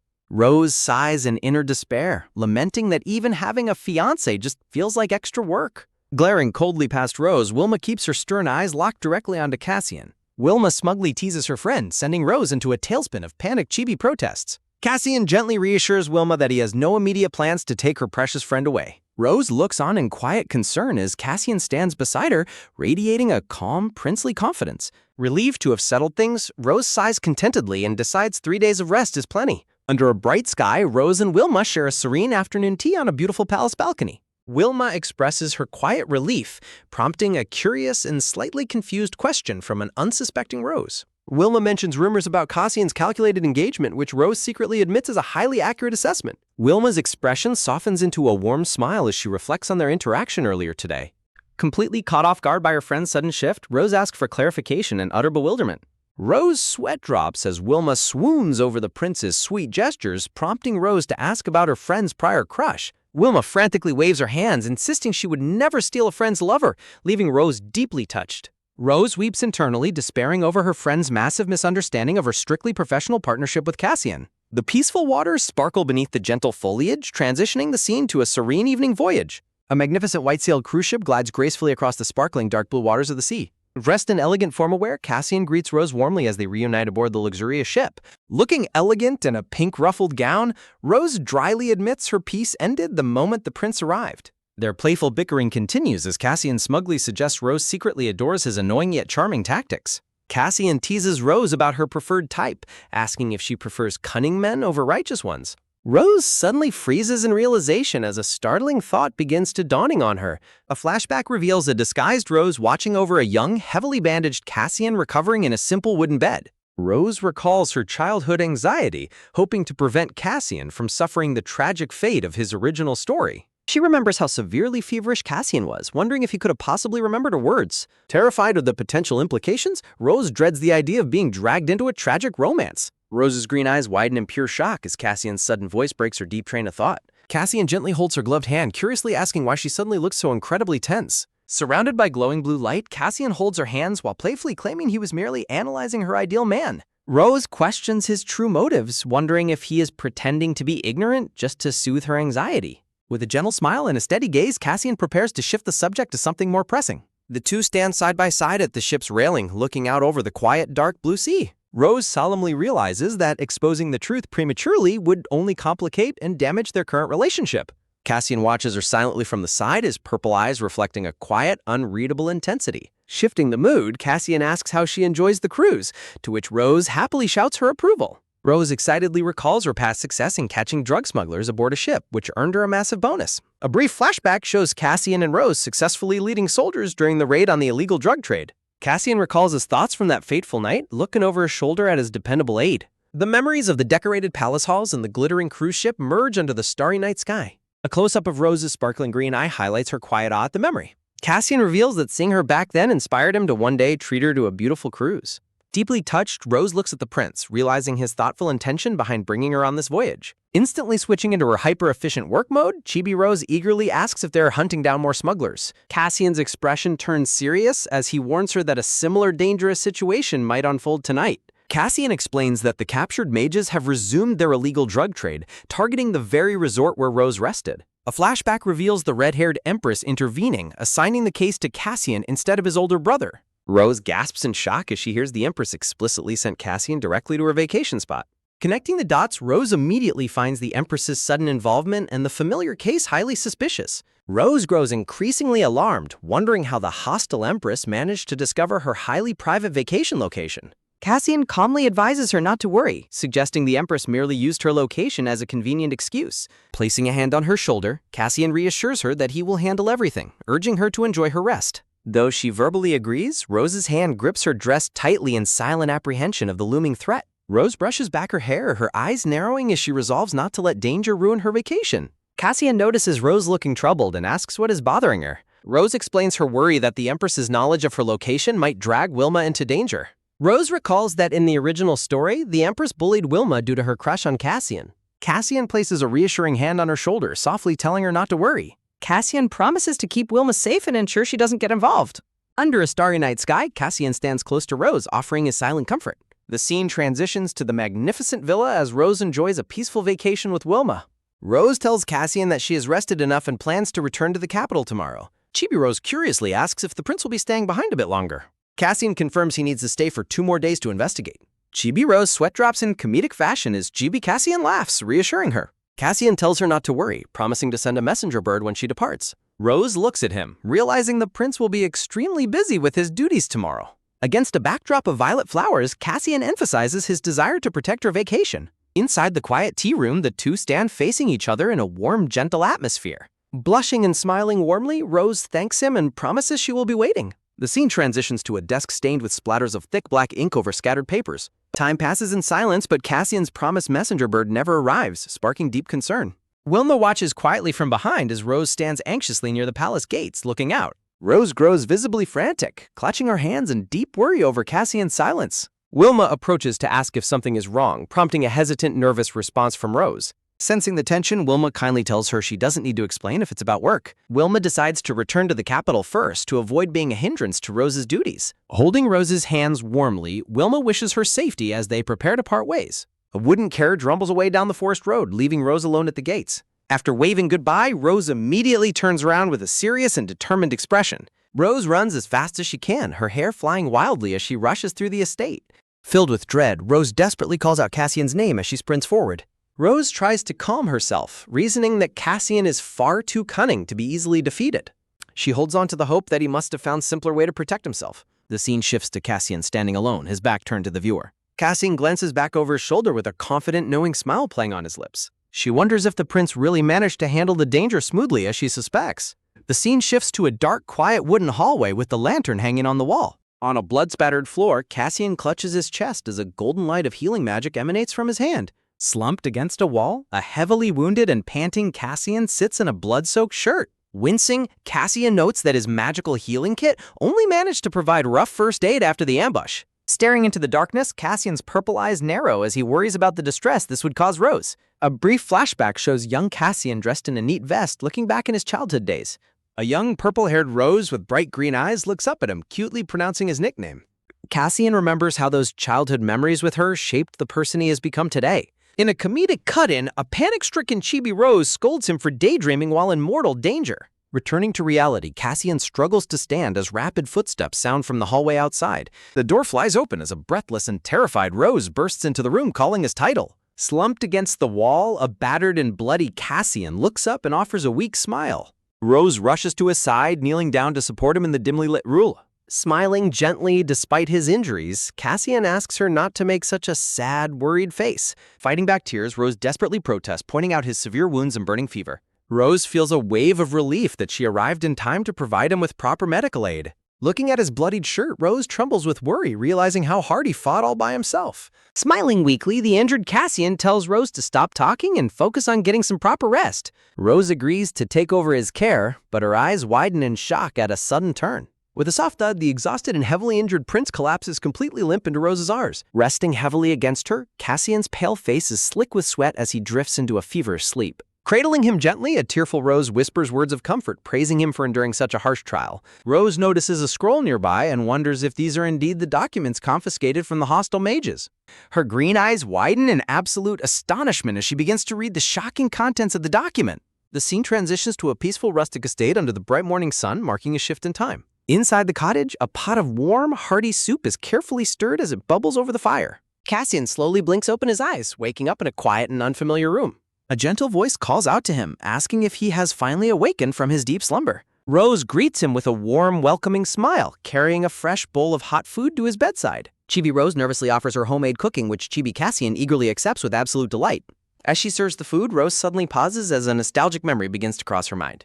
She recalls disguising herself as Wilma during their childhood, feeding him simple, messy meals in similar rustic shelters. Rose feels proud watching him eat heartily, realizing he has never been a picky eater. Rose shifts the discussion back to business, explaining she investigated the surrounding area while he slept. Narrowing her eyes in focus, Rose prepares to lay out the critical details of her findings. Rose reveals that the pleasure boat selected by the rogue mages for their transaction actually belongs to Wilba. She explains that the mages deliberately planned the deal there to exploit the ship's incredibly lax security. Rose identifies the scheme as the Empress's trap to frame them, warning that the drug transaction occurs tonight. Cassian looks solemn, acknowledging that Rose's suspicions about the Empress's malicious plot were entirely correct. Realizing the enemies will stop at nothing to recover the incriminating documents, they must act quickly. Smiling confidently, Rose reveals that she has already devised a clever countermeasure to outsmart their pursuers. Rose explains her plan to purchase 2 train tickets, tricking their enemies into believing they are fleeing. She reveals that Cassian's knights will board the train in their place, acting as a decoy. Under the Starry Night's guide, the Grand Cruise Ship prepares to set sail for its fated voyage. Inside the vessel, the Grand Ballroom staircase is filled with glamorous nobles arriving for the luxurious evening. Cassian gazes at her warmly, admitting he is completely lost without her brilliant mind and efficiency. Disguised with blonde hair and green eyes, Rose dryly tells him to stop teasing her. Rose urges him to focus on their undercover roles as they step onto the ship in disguise. The dangerous undercover mission begins as they prepare to blend seamlessly into the high society crowd. Rose immediately kicks off her loud performance, loudly berating her escort in front of the surrounding nobles. Playing the role of a spoiled noblewoman, Rose scolds her servant Cassian, who bows in comedic apology. The onlookers whisper in disgust at her uncouth behavior, completely falling for Rose's obnoxious cover story. Hearing the crowd's reaction, the disguised Cassian struggles to suppress a sudden fit of laughter. Apologizing with a blush, Cassian points out that no one would ever recognize them in this state. Hiding her face behind her fan, Rose smugly notes that their ridiculous disguises are working perfectly. Letting out a quiet sigh of relief, Rose relaxes her expression for a brief moment. Continuing her act, Rose loudly complains about the quality of the jewelry to keep up appearances. She noisily blames Cassian for failing to secure cruise tickets, drawing the attention of nearby guests. In a chibi cut-in, Rose comedically whacks Cassian with her paper fan, demanding he do his job right. Chibi Rose pouts in self-satisfaction, thinking that her obnoxious act is actually going quite well. Cassian suddenly tells her to lower her voice as footsteps approach them on the quiet deck. 2 crew members approach them with polite, smiling faces, bowing respectfully to the noble lady. Disguised Cassian and Rose instantly stiffen, turning their attention toward the approaching staff members. Rose haughtily demands to know who they are, playing her spoiled persona to perfection. The crew member politely offers them an exclusive crimson envelope as a special exception for their trouble. Rose's eyes spark with triumph as she realizes their elaborate bait has successfully worked. Snatching the envelope with a dismissive huff, Rose demands that the cruise better be interesting. Disguised Rose and Cassian walk side by side as they proceed further onto the cruise ship deck. Examining their successfully acquired invitation, Rose mutters about their target's dishonesty while Cassian smoothly points out their success. The majestic cruise ship sails across the shimmering sea as the investigation moves inside the vessel. Inside, a luxurious masquerade ball is underway with numerous noble guests gathered in the grand hall. An attendant approaches the disguised pair at the entrance, politely handing them masquerade masks to wear. Accepting the ornate mask, they are reminded that masks are mandatory for abandoning reason on this ship. Putting on their masks, Rose notes that the number of guests far exceeds the official list. In a humorous aside, Rose is dismayed by the massive crowd, while Cassian playfully teases her dislike of packed rooms. Rose realizes Cassian's playful banter holds a deeper meaning about their upcoming operation as they blend in. Their decoy plan has worked perfectly, successfully diverting the hostile mages away from the cruise ship. Rose observes that the remaining guests on board are mostly wealthy illicit drug users funding the criminals. Rose's green eyes narrow behind her ornate mask, sharpening her focus as the trap is set. Cassian offers his arm with a confident smile, suggesting they begin hunting down their targets. A sudden commotion breaks out on deck as a panicked guest frantically alerts his associate of an urgent problem. The panic intensifies as they discover the cruise ship has abruptly altered its course to an unknown destination. Boom! A sudden, deafening explosion rocks the vessel, filling the halls with thick white smoke. Panicked guests cough and stumble blindly through the blinding white fog as chaos erupts all around them. The mysterious smoke takes immediate effect, leaving the corrupt nobles dizzy, nauseous, and completely disoriented. The panicked guest cries out in confusion, completely powerless against the sudden, overwhelming drug-neutralizing smoke. Within moments, the incapacitated criminals are swiftly bound with heavy ropes, completely capturing them. A firm pair of boots strides through the dissipating smoke, confidently explaining that the fog was merely an antidote. Shedding their disguises, Rose and the blonde Prince Cassian stand tall as they declare the criminals under arrest. The captive criminals stammer in absolute disbelief, realizing the rumors of the prince's death were entirely false. Rose beams with triumphant satisfaction, her flawless trap having completely snared every last target on board. On the ship's deck, Imperial Knights stand guard over the defeated nobles, securing the entire crime scene. One of the captured mages yells defiantly, refusing to accept their sudden, humiliating defeat. Utterly ignoring his threats, Rose coolly orders the guards to search the prisoner's pockets even more thoroughly. Cassian approaches Rose quietly from behind, calling her name to draw her away from the busy deck. Cassian presents her with the crucial ledger containing the evidence they desperately needed to secure safety. Cassian gently reassures Rose that her friend Wilma is finally safe, fulfilling his heartfelt promise to protect her. Suddenly, Rose reaches out and firmly clutches Cassian's sleeve, stopping him in his tracks. Rose asks with deep concern if he was poisoned, noting that one of the mages believed he was dead. Cassian looks down at her with a soft, affectionate smile, trying to ease her lingering worry. Rose's eyes widen as a chilling realization strikes her, piecing together the true timeline of events. She recalls the original novel, where she was supposed to be the one poisoned during this fateful raid. Horrified, Rose realizes Cassian was poisoned in her stead, causing her to offer a tearful apology. Though she cannot reveal her knowledge of the original timeline, her heart heavy with guilt for his suffering. Misinterpreting her somber mood, Cassian anxiously asks if she is planning to resign from her position. Caught completely off guard by a sudden question, Rose blinks in sheer bewilderment. Cassian's grip tightens around her arm as he desperately begs her not to leave him. Leaning in close amidst falling papers, Cassian implores Rose with a vulnerable plea to never abandon him. The deep emotional gravity of the moment peaks as Cassian clings to her, repeating his desperate plea. Rose quickly reassures him with a gentle smile, promising that she has no intention of leaving. Cassian's intense purple eyes soften slightly, searching her expression for genuine reassurance. Accepting her warm promise, a quiet sense of relief washes over the exhausted prince. Exhausted, Cassian rests his head heavily on her shoulder, prompting Rose to realize how truly worn out he is. After their return to the capital, the high-profile arrest of the corrupt nobles keeps the city in a state of uproar. Inside a quiet, sunlit study, a voice calls out to address the prince back at his desk. Cassian looks up from his paperwork, turning his attention to his loyal aide standing before him. Cassian chuckles, knowing the Empress is absolutely fuming after her malicious scheme backfired, handing him total victory instead. Cassian informs Rose that Wilhelmina will face a minor investigation as part of the fallout from the cruise ship incident. He explains that Wilhelmina is only spared from severe consequences due to her lack of involvement with the rogue mages. Rose looks somber, reflecting on how close her friend came to being dragged into the dangerous conspiracy. Rose quietly agrees with his assessment as she looks away, contemplating the close call. She recalls that this outcome aligns with the original novel, where Wilma's power-hungry father sought to exploit her marriage. Rose remembers Duke Lopez, a greedy noble who calculatedly weighed the princes against each other for his own gain. Her memories recall how the furious Empress aimed to eliminate both Wilma's family and Cassian in one stroke. A chilling memory of a blood-soaked Cassian reminds Rose of the tragic fate he suffered in the original timeline. Snapping back to the present, Rose gazes at the living Cassian, thankful she altered the tragic course of history.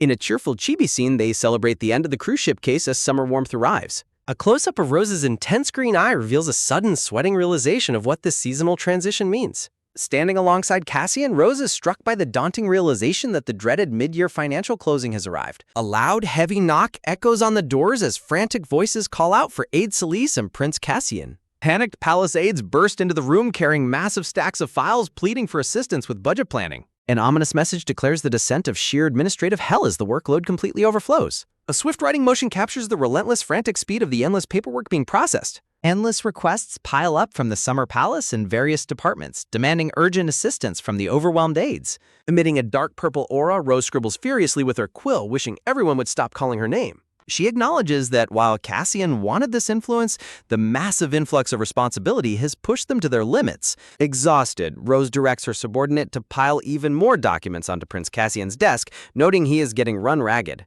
Surrounded by a blazing aura of determination, Cassian writes furiously with both hands to conquer the massive paper piles. An exhausted thought bubble emphasizes the desperate need to eliminate these endless miscellaneous tasks. Fed up, Rose stands up and resolutely decides to personally visit the summer palace to handle the situation. Arriving at the first prince's summer palace, Rose observes the staff strolling and laughing in leisurely comfort. Two relaxed administrators casually chat about being busy, while completely oblivious to the chaos of the winter palace. Spotting them from behind, Rose silently approaches, her anger rising at their complaints of working overtime. The two gossiping administrators freeze in absolute shock as they suddenly sense an imposing presence behind them.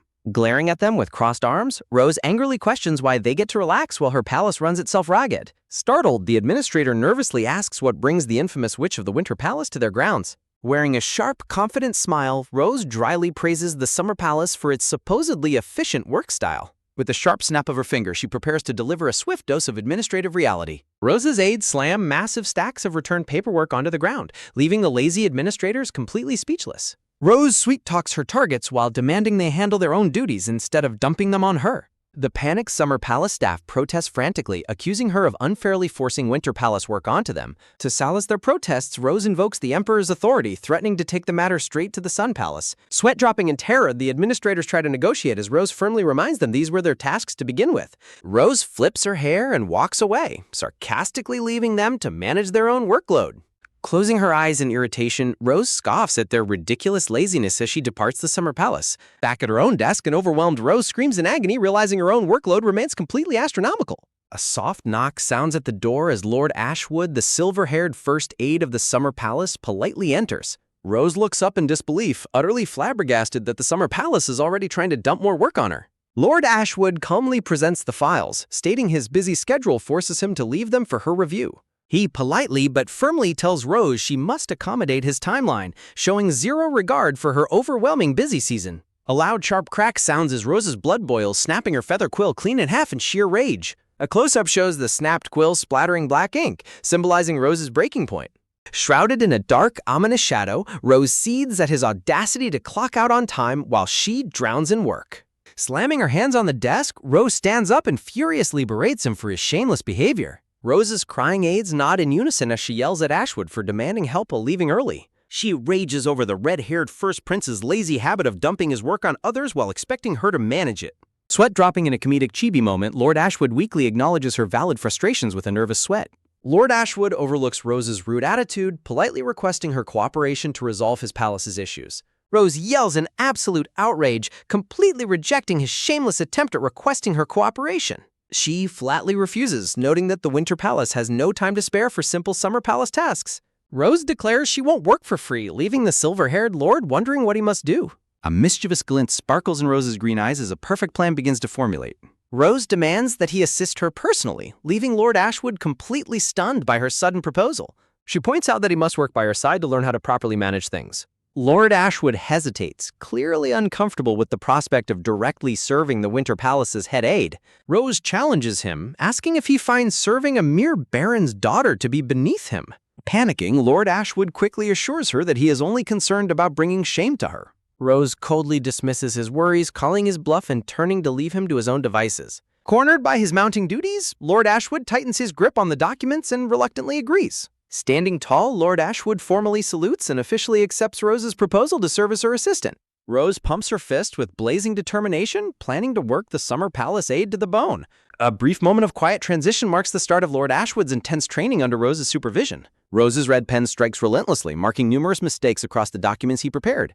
Handing back the heavily corrected files, Rose points out his careless mistakes to his utter shock.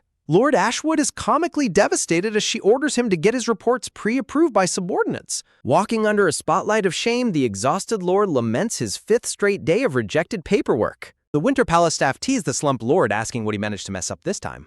Staring at the massive files, the silver-haired lord musters his resolve to survive her intense training. Meanwhile, the lazy Summer Palace staff remain utterly oblivious to the growing reputation of their own incompetence. In stark contrast, Rose continues to guide her own team with lightning-fast, flawless administrative precision. Ashwood realizes that adopting her incredible work ethic would completely revolutionize the lazy Summer Palace. Observing Rose's swift writing speed, Ashwood admits his team couldn't even handle a fraction of her workload. He stands frozen in awe, developing a profound respect for the brilliant head aide of the Winter Palace. Fueled by a new flame of motivation, Lord Ashwood vows to push harder and absorb her wisdom. Rose watches him with a satisfied smile, planning to send the newly disciplined lord back to his palace. A bright announcement heralds the long-awaited completion of the chaotic mid-year financial closing. Tears of joy stream down her aides' faces as they shower Rose with heartfelt praise and gratitude. An aide gleefully reports that the Summer Palace staff have been pulling miserable all-nighters ever since Ashwood returned. The aides laugh, noting that the sounds of agonizing groans can be heard throughout the disciplined Summer Palace. Rose smiles proudly alongside her cheering team, celebrating their total freedom from the Summer Palace's lazy habits. A firm pair of boots strides into the study, agreeing that their peaceful victory is entirely thanks to Rose. Prince Cassian enters the room carrying paperwork, greeting her with a warm and affectionate smile. Rose immediately scolds the blonde prince, urging him to rest after his grueling outdoor fieldwork. Ignoring her complaints, Cassian pulls her into a sudden, romantic embrace, leaving the onlookers blushing furiously. Holding her close, Cassian casually asks if Lord Ashwood visited while he was away on duty. Cassian clings to her tightly, revealing a subtle hint of jealousy hidden beneath his sweet actions. Flustered by his sudden intimacy, Rose gently pushes him away and tells him to maintain proper distance. Cassian smiles knowingly, mentioning that he caught a brief glimpse of Lord Ashwood on his way back. He adds that Lord Ashwood was walking with an incredibly bright, glowing expression of enlightenment. Rose is left completely bewildered, assuming the overworked aide must have looked absolutely half dead instead. Cassian simply beams with quiet amusement, keeping the true nature of Ashwood's transformation to himself. He admits her cluelessness makes him feel much better, leaving Rose thoroughly confused as night falls. The scene shifts to the sunny palace gardens, where news of the Summer Palace's struggles continues to circulate. Relaxing with her tea, Rose smugly notes that the lazy first prince is finally suffering under his aid. Cassian observes that his red-haired brother surprisingly seems to be handling the workload quite normally. Back at his desk, the lazy first prince yawns dramatically, complaining about his aide's endless negging. Cassian delivers a grim warning that Rose has landed herself on the furious empress's bad side once again. The dark-haired prince happily shares the emperor's praise, unaware of the red-haired woman's growing internal distress. Cassian comments on the emperor's calculated praise, while Rose silently dreads the inevitable political backlash heading their way. The vacant crown prince seat drives a ruthless imperial competition orchestrated entirely by the emperor to maximize efficiency. Rose secretly rejoices that Cassian's diligent work ethic perfectly aligns with both her and the emperor's goals. Cassian casually warns Rose that a series of unavoidable troubles is heading directly for their palace. Rose points out Cassian's strangely cheerful demeanor despite the impending headaches he just predicted. Cassian wears a knowing smirk while a highly confused Chibi Rose wonders what scheme the Empress consort has planned. A sudden realization washes over Rose as she gasps in absolute shock at the unfolding situation. Rose finally understands the true meaning behind the warnings as a new development unfolds. Lord Ashwood formally applies to serve as the second aide of the Winter Palace, stunning everyone present.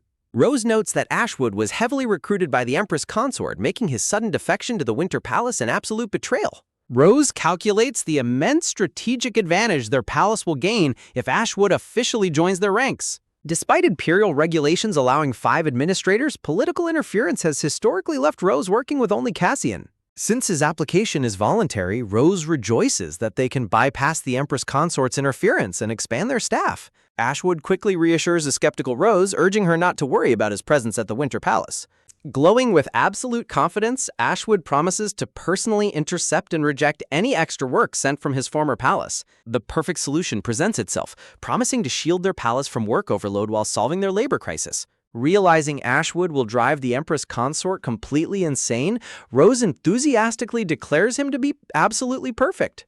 Rose directly questions Ashwood's motives, demanding to know if he has an ulterior reason for joining them. Ashwood gently shakes his head, flatly denying any hidden agenda behind his sudden application. Ashwood admits that training under Rose made him realize his previous efforts had barely scratched the surface of administrative excellence. A flashback shows Rose's legendary lightning-fast work ethic in action, inspiring Ashwood to seek true mastery. He holds out his hand, ready to officially cement his new path under her guidance. Rose officially hires Ashwood, ordering him to report for duty tomorrow as they seal the agreement with a handshake. Rose celebrates gleefully, thrilled that they will finally have a second aide and a full supporting team. Despite her excitement, a sudden wave of apprehension washes over Rose as she considers the potential consequences. Rumors begin circulating that the historically lazy Summer Palace only started operating efficiently because of her harsh training. The Grand Palace grounds buzz with gossip attributing the Summer Palace's sudden competence to Rose's legendary instruction. Administrators whisper in terror about the Winter Palace's demon, fearing that sending their staff to her will result in even heavier workloads. Rose dreads that other palaces will shamelessly dump all their new recruits onto her for training. Determined to prevent other palaces from exploiting her, Rose firmly addresses her newly appointed second aide. Rose immediately assigns Ashwood his first official mission, catching the silver-haired aide completely off guard. Rose hatches a daring plan to solve their systemic problems by sending the Emperor himself directly to the battlefield. Back in the quiet library, Rose asks Cassian if he is familiar with a certain persistent rumor. She brings up the legendary rivalry between the Emperor and the formidable king of the Northern Snowlands. Rose devises a cunning strategy to exploit the deep-seated rivalry between the two powerful rulers. Cassian acknowledges the rumor but warns Rose that manipulating these two leaders will be incredibly difficult. Unfazed by the difficulty, Rose retorts with a confident smile, noting he didn't call it impossible. Cassian smiles warmly, deeply admiring her bold determination and sharp strategic mind. They agree that leading the Emperor straight into the conflict he craves is the perfect solution. With their plans perfectly aligned, the two stand together, ready to put their mischievous plot into action. Rose prepares to brief the second concubine on the plan while scheming how to provoke the King of the Snowlands. Cassian reassures her, confidently stating there is absolutely no need to worry about provoking the Northern King. Cassian reveals a crucial secret, reminding Rose that the people of the Snowlands never forget an outstanding favor. In his cold northern throne room, the dark-haired King of the Snowlands trembles in absolute fury upon reading a letter. The insulting letter mocks the king's past, questioning his worthiness and accusing him of setting cowardly traps. Driven to absolute madness by the blatant insults, the king of the Snowlands screams in unrestrained rage. The provocative letter proposes a shocking marriage contract between the emperor's heir and the king's beloved daughter. The king explodes with protective rage at the mere thought of the emperor's son coveting his precious daughter. Standing beside the trembling king, his calm imperial concubine gently urges him to maintain his composure. The elegant red-haired woman calmly suggests that the emperor should not struggle directly with the king of the north. She suggests sending a prince instead, shocking the red-haired prince and his aides, while Rose watches with keen interest. The imperial concubine's greedy scheme is revealed as she plots to send the first prince to claim easy glory. The red-haired woman smiles smugly from her grand throne as her son, the red-haired prince, stands before her.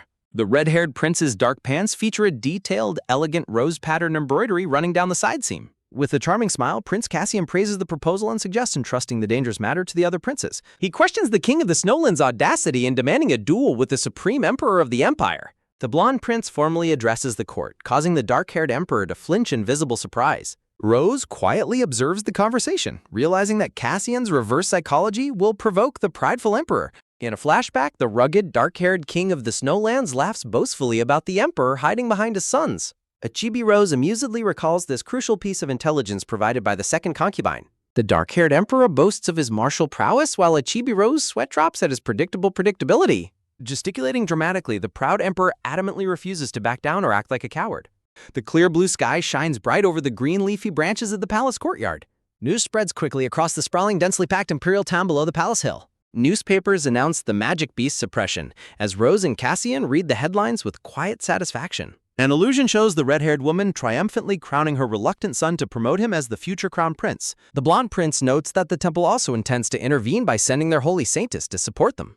Chibi Rose chuckles gleefully while clutching a document, leaving Cassian sweat dropping at her immense delight. An urgent imperial report warns that the fearsome flame dragon is suddenly awakening near the snowy borderland. Rose wears a devilish, plotting smile as she realizes this dangerous crisis plays perfectly into her master plan. Inside the throne room, the dark-haired emperor and red-haired woman gasp in absolute shock at the dragon's awakening. The emperor slams his hand down in fury, realizing why the king of the Snowlands contacted him. As the imperial couple bickers frantically, Rose and Cassian watch their chaos with complete composure from the background.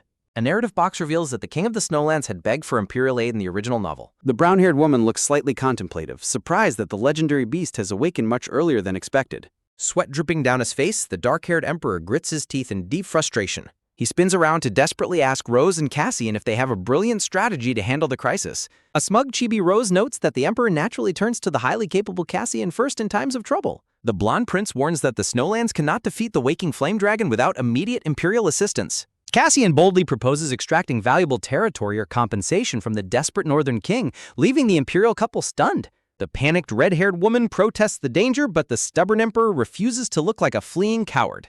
The dark-haired emperor grins smugly, plotting to let the prince take the dangerous vanguard position instead. The red-haired woman trembles in panic, realizing her beloved son Charlie will be sent straight to the deadly front lines. The anxious woman desperately plots a way out, terrified that Charlie's death will ruin her imperial ambition.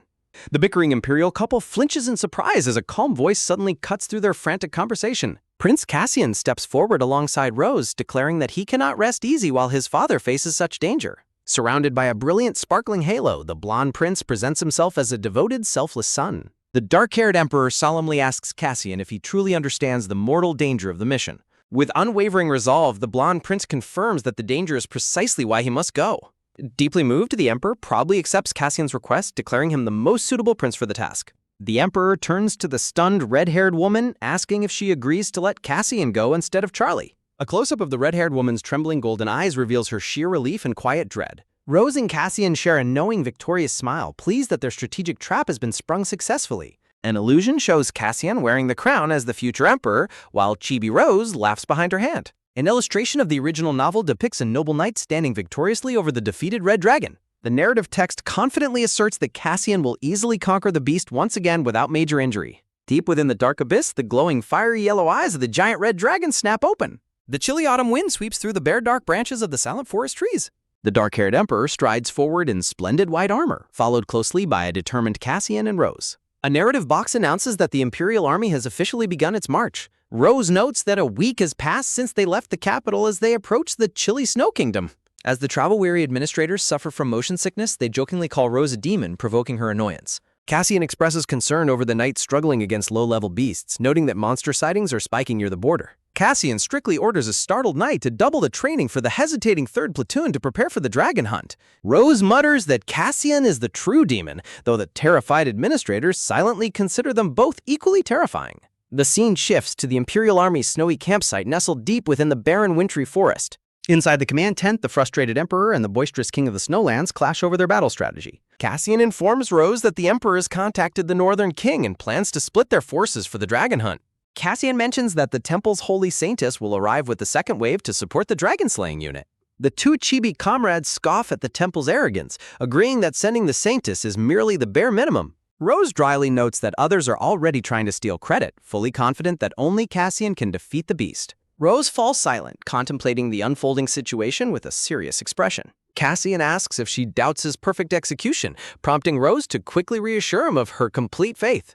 Rose hesitates, admitting that while she knows everything will succeed, she cannot shake off a lingering worry. A dark premonition of the giant red dragon's glowing, slit-pupil eyes looms over her thoughts. Try as she might, Rose remains deeply unsettled by an ominous feeling of impending danger. A gloved hand gently rests on Rose's shoulder as a reassuring voice coaxes her to trust him. Cassian stands close, offering a warm and soothing smile that instantly eases Rose's deep-seated anxiety. Feeling comforted by his unwavering presence, Rose lets out a soft, genuine smile. Suddenly, a loud roar echoes from the snowy peak as a panicked soldier rushes in to report the dragon's awakening. The news catches them off guard, forcing them to confront the crisis before finalizing their strategy. Regaining her composure, Rose smirkily reminds the prince of his noble duty to lead. Cassian smiles confidently, noting that the emperor must be highly anxious for his first real battle in years. Cassian enters the imperial tent, instantly drawing the attention of the visibly tense emperor. Cassian formally requests to lead the dangerous vanguard, graciously asking the emperor to secure the safe rear. Overjoyed at escaping the direct frontline danger, the relieved emperor eagerly accepts the proposal.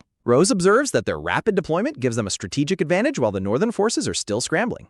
With the battle lines drawn, Cassian and Rose resolve to march out together onto the snowy battlefield. Side by side, the determined pair strides out of the command tent toward the impending conflict. On the frozen slopes, the Imperial soldiers clash fiercely against a swarm of attacking green and red drakes. Clad in shining armor, Cassian easily slaughters the attacking beast with overwhelming martial prowess. Rose watches in sheer awe, marveling at Cassian's incredible strength as he dominates the battlefield. Refusing to be a passive bystander, Rose takes charge and begins directing the 5th platoon's defense. Rose sharply commands the 3rd platoon to rotate their lines, preventing their defense from collapsing under pressure. Rose proudly relies on her extensive study of military strategy, determined to be an asset to Cassian. Despite her efforts, Rose notes that Cassian has been casting strange and tense looks in her direction lately. She wonders if his behavior stems from possessiveness over his aide or lingering childhood feelings. Lost in her thoughts, Rose looks downcast as a quiet melancholy washes over her. A sudden call of her name snaps Rose out of her deep reverie, startling her. Annoyed by his constant staring, a chibi Rose humorously tells the platoon to make Cassian look forward. The howling winter wind sweeps violently across the majestic snow-capped peaks of the mountain range. In the middle of the snowy forest, a glowing cave entrance offers a warm refuge from the storm. Rested inside the warm cave, Cassian and Rose discuss their minimal casualties as they approach the dragon's lair. Cassian warmly praises her battlefield leadership while Rose playfully deflects the compliment back to him. The two chibi strategists estimate that the Saintess and the rearguard should easily catch up by tomorrow. Cassian's expression darkens as he reads a troubling report regarding the administrator's meeting with the Saintess. The two chibi partners huddle together, thoroughly perplexed by the strange details inside the document. Rose is shocked, realizing the Saintess's bizarre behavior completely deviates from her actions in the original novel. Brushing off their concerns, they share a light-hearted moment, confident in Cassian's ability to handle whatever comes next. Rose, the brown-haired aide, warns the troops that the beast numbers are rising and the temple's barrier is failing.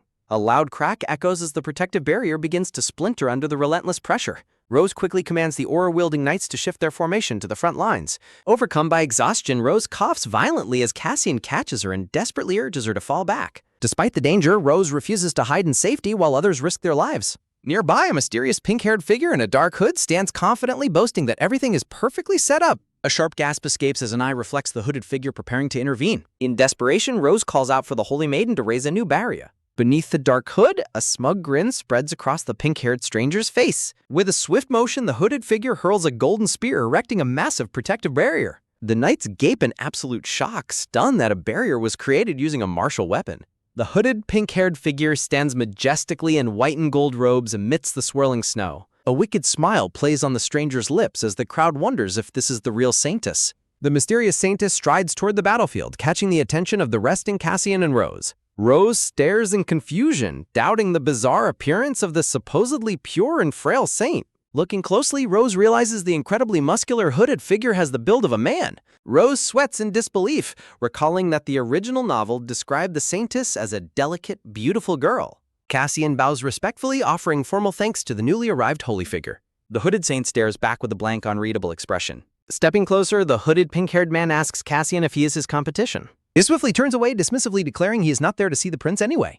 A sudden firm hand grabs the hood of the pink-haired stranger to reveal their identity. As the hood falls, a stunningly beautiful pink-haired man is revealed, smiling radiantly. Joyfully spreading his arms, the beautiful man ecstatically calls out to Rosalita, claiming he missed her. The pink-haired man beams with joy while a completely bewildered Rose gapes at him in sheer shock. A sudden realization hits Rose's thoughts as she internally screams that the saintess is actually a man. A strong armored arm suddenly pulls Rose back, yanking her out of the stranger's reach. Cassian holds Rose protectively in his arms, coldly warning the saint not to embrace someone else's fiancée. The blonde prince wears a chilly smile, questioning if the temple failed to receive news of their engagement.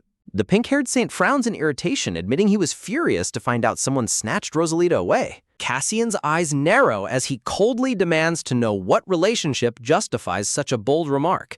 A smug, teasing grin curls on the pink-haired man's lips as he prepares to answer. Holding Rose possessively, Cassian glares as Wesley proudly boasts of being Rosalita's absolute best friend. Cassian smoothly counters that, to his knowledge, Rose's actual best friend is Lady Wilhelmina. The saint's expression instantly darkens with pure irritation at being so easily shut down. Watching the intense sparks fly between them, a sweat-dropping Rose wonders why they are suddenly at each other's throats. Rose asks Cassian for a moment to speak with His Holiness, desperate to uncover the truth. Cassian looks down in concern, warning her that clashing with the saint is highly dangerous. Her vision blurring, Rose pants heavily as Cassian points out she's in no condition to talk.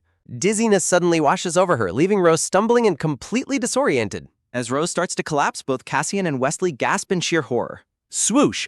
Darkness completely consumes her consciousness as she suddenly faints. A solemn narrative shifts to the dark past, introducing a horrific orphanage from an angst-filled novel. The future saint, Wesley Modell, stands lonely and neglected outside the imposing orphanage doors. Shivering and tearful, the young Wesley suffered deeply under the crushing weight of violence and expectations. Wanting a happier world, a young Rose took Wesley's hand and arranged for his transfer to a better home.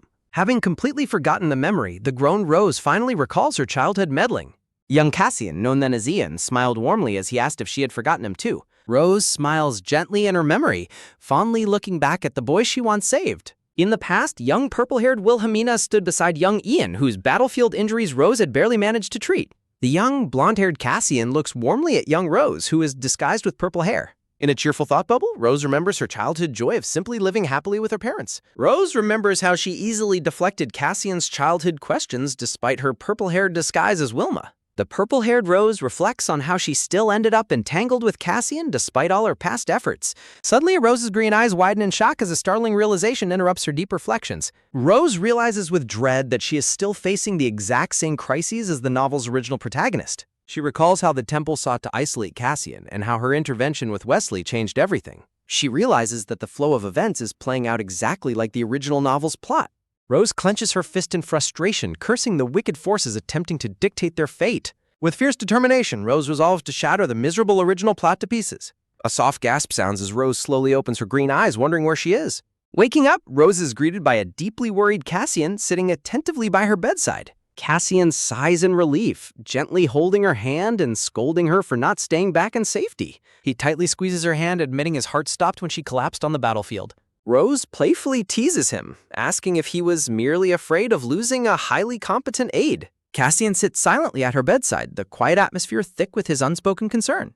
Rose sits up in bed, suddenly wondering if she slept for much longer than she realized. Cassian looks back, revealing to her surprise that she has been unconscious for 3 whole days. A sudden rustling sound fills the room as a hand pulls back the tense curtain. Wesley, the pink-haired saint, stands at the entrance, politely requesting some private time to catch up with Rose. The beautiful pink-haired man beams radiantly, exuding a pure and divine aura. When Rose calls out to the saintess, Wesley proudly beams in response. Cassian quickly raises his finger to intervene, firmly refusing the saint's request for private time. Surrounded by heavenly light and angel wings, Wesley dramatically embraces his divine identity as a saint. Bewildered by the sudden tension, Chibi Rose asks for an explanation while Chibi Wesley happily agrees to explain. Wesley explains that despite having the qualifications of a saintess, the temple lied to cover up his male gender. He recalls his lonely childhood forced to hide his true identity to keep up the temple's lies. Rose looks completely bewildered, pointing at herself in confusion as Wesley credits her for his freedom. Chibi Wesley joyfully explains that her childhood advice inspired him to demand proper documentation from the temple. Wesley holds Rose's hand, noting how much he has changed since they were young. Divine light swirls around as Wesley reflects on his growth and newfound strength. Kneeling beside her bed, Wesley holds Rose's hand and promises that he can finally protect her. Rose smiles softly at him, acknowledging his high title with a gentle gaze. A sharp slap sounds as Cassian swiftly intervenes, swatting Wesley's hand away from Rose. Cassian holds Rose close while warning Wesley to mind his boundaries, leaving the pink-haired saint highly annoyed. Later, Rose reviews administrative documents in winter clothing, while Cassian worries about her lack of sleep. Rose worries that the red-haired Empress will use the delayed reports to cut their military budget. Cassian offers to handle half the paperwork, but Rose insists he must rest for the dragon fight. Cassian gently scolds her, pointing out that she is neglecting her own health just like him. He looks at her with deep affection, asking if she understands how much he worries about her. Cassian reaches out, tenderly cupping Rose's face with his gloved hand. He reminds her of her lingering fever, gently urging her to rest instead of working. Cassian softly begs her not to push herself so hard, especially if she is doing it for him. Rose's green eyes widen in surprise at his sudden tenderness. Cassian's gloved hand caresses her cheek, the intimate gesture leaving Rose momentarily speechless. Feeling his genuine warmth, Rose softly promises to take better care of her health. Cassian smiles in relief, exhaling softly as Rose looks away with a slight blush.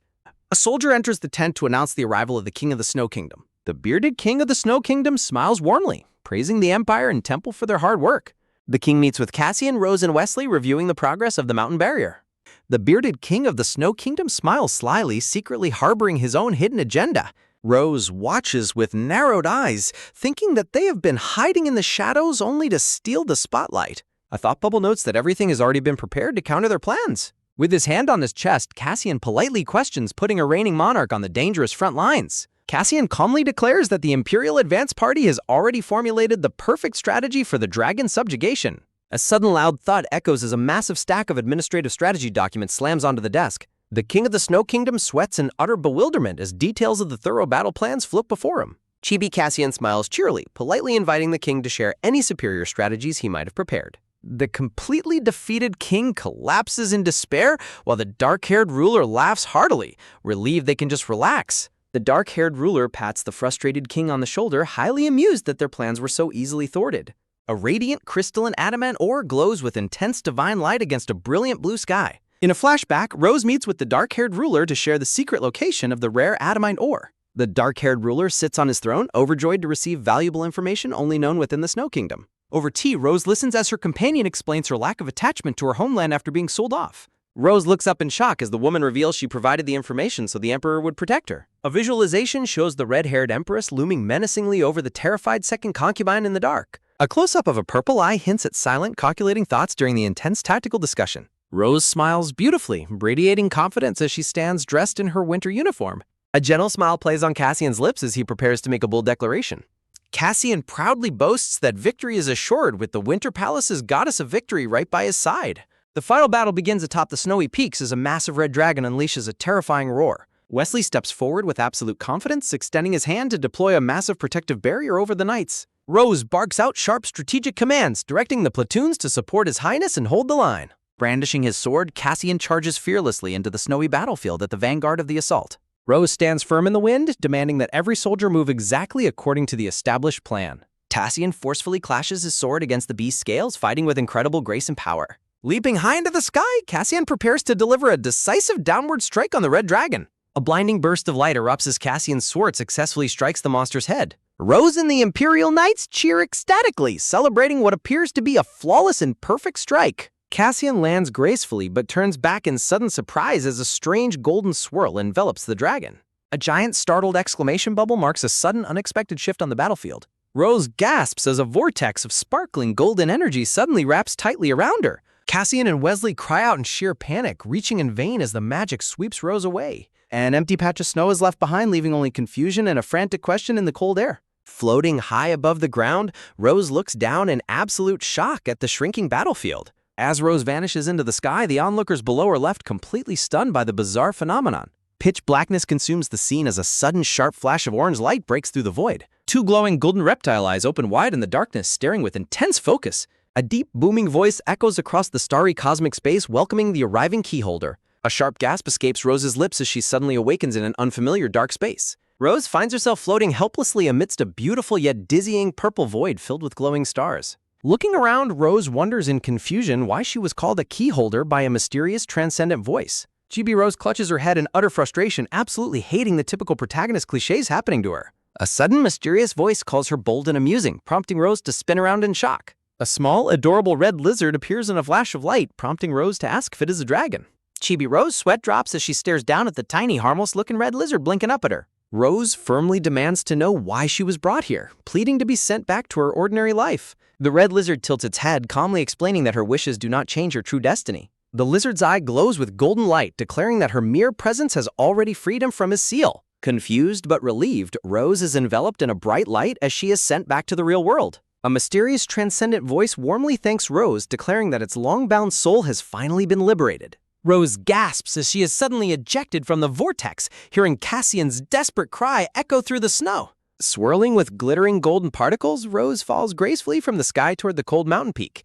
A silver-plated gloved hand reaches out with desperate speed to catch the falling woman. Cassian safely catches Rose in his arms, holding her close against the snowy winter landscape. Relieved yet flustered, Rose quickly reassures Cassian that she is completely unharmed from her brief disappearance. Surrounded by swirling pink blossoms, Cassian pulls Rose into a tight, wordless embrace of pure relief. Rose blushes and points out she did not ask for a hug, but Cassian simply holds her closer. A crackling golden portal fades on the snow as Cassian asks if she entered the dragon's lair. Rose confirms that she briefly communicated with the dragon, leaving Cassian completely stunned. A sudden puff of smoke sounds with a quick poof as a blank parchment appears before them. The ancient scroll formally asks if Lady Rosalita Solis will become the master of the dragon's lair. Rose gapes in comical disbelief at the ridiculous prospect of officially ruling a dragon's lair. Cassian sighs dramatically, highly amused and exasperated that even a dragon is showing interest in his fiancée. Rose rests her chin on her hand, wondering if this ownership is what the dragon truly intended.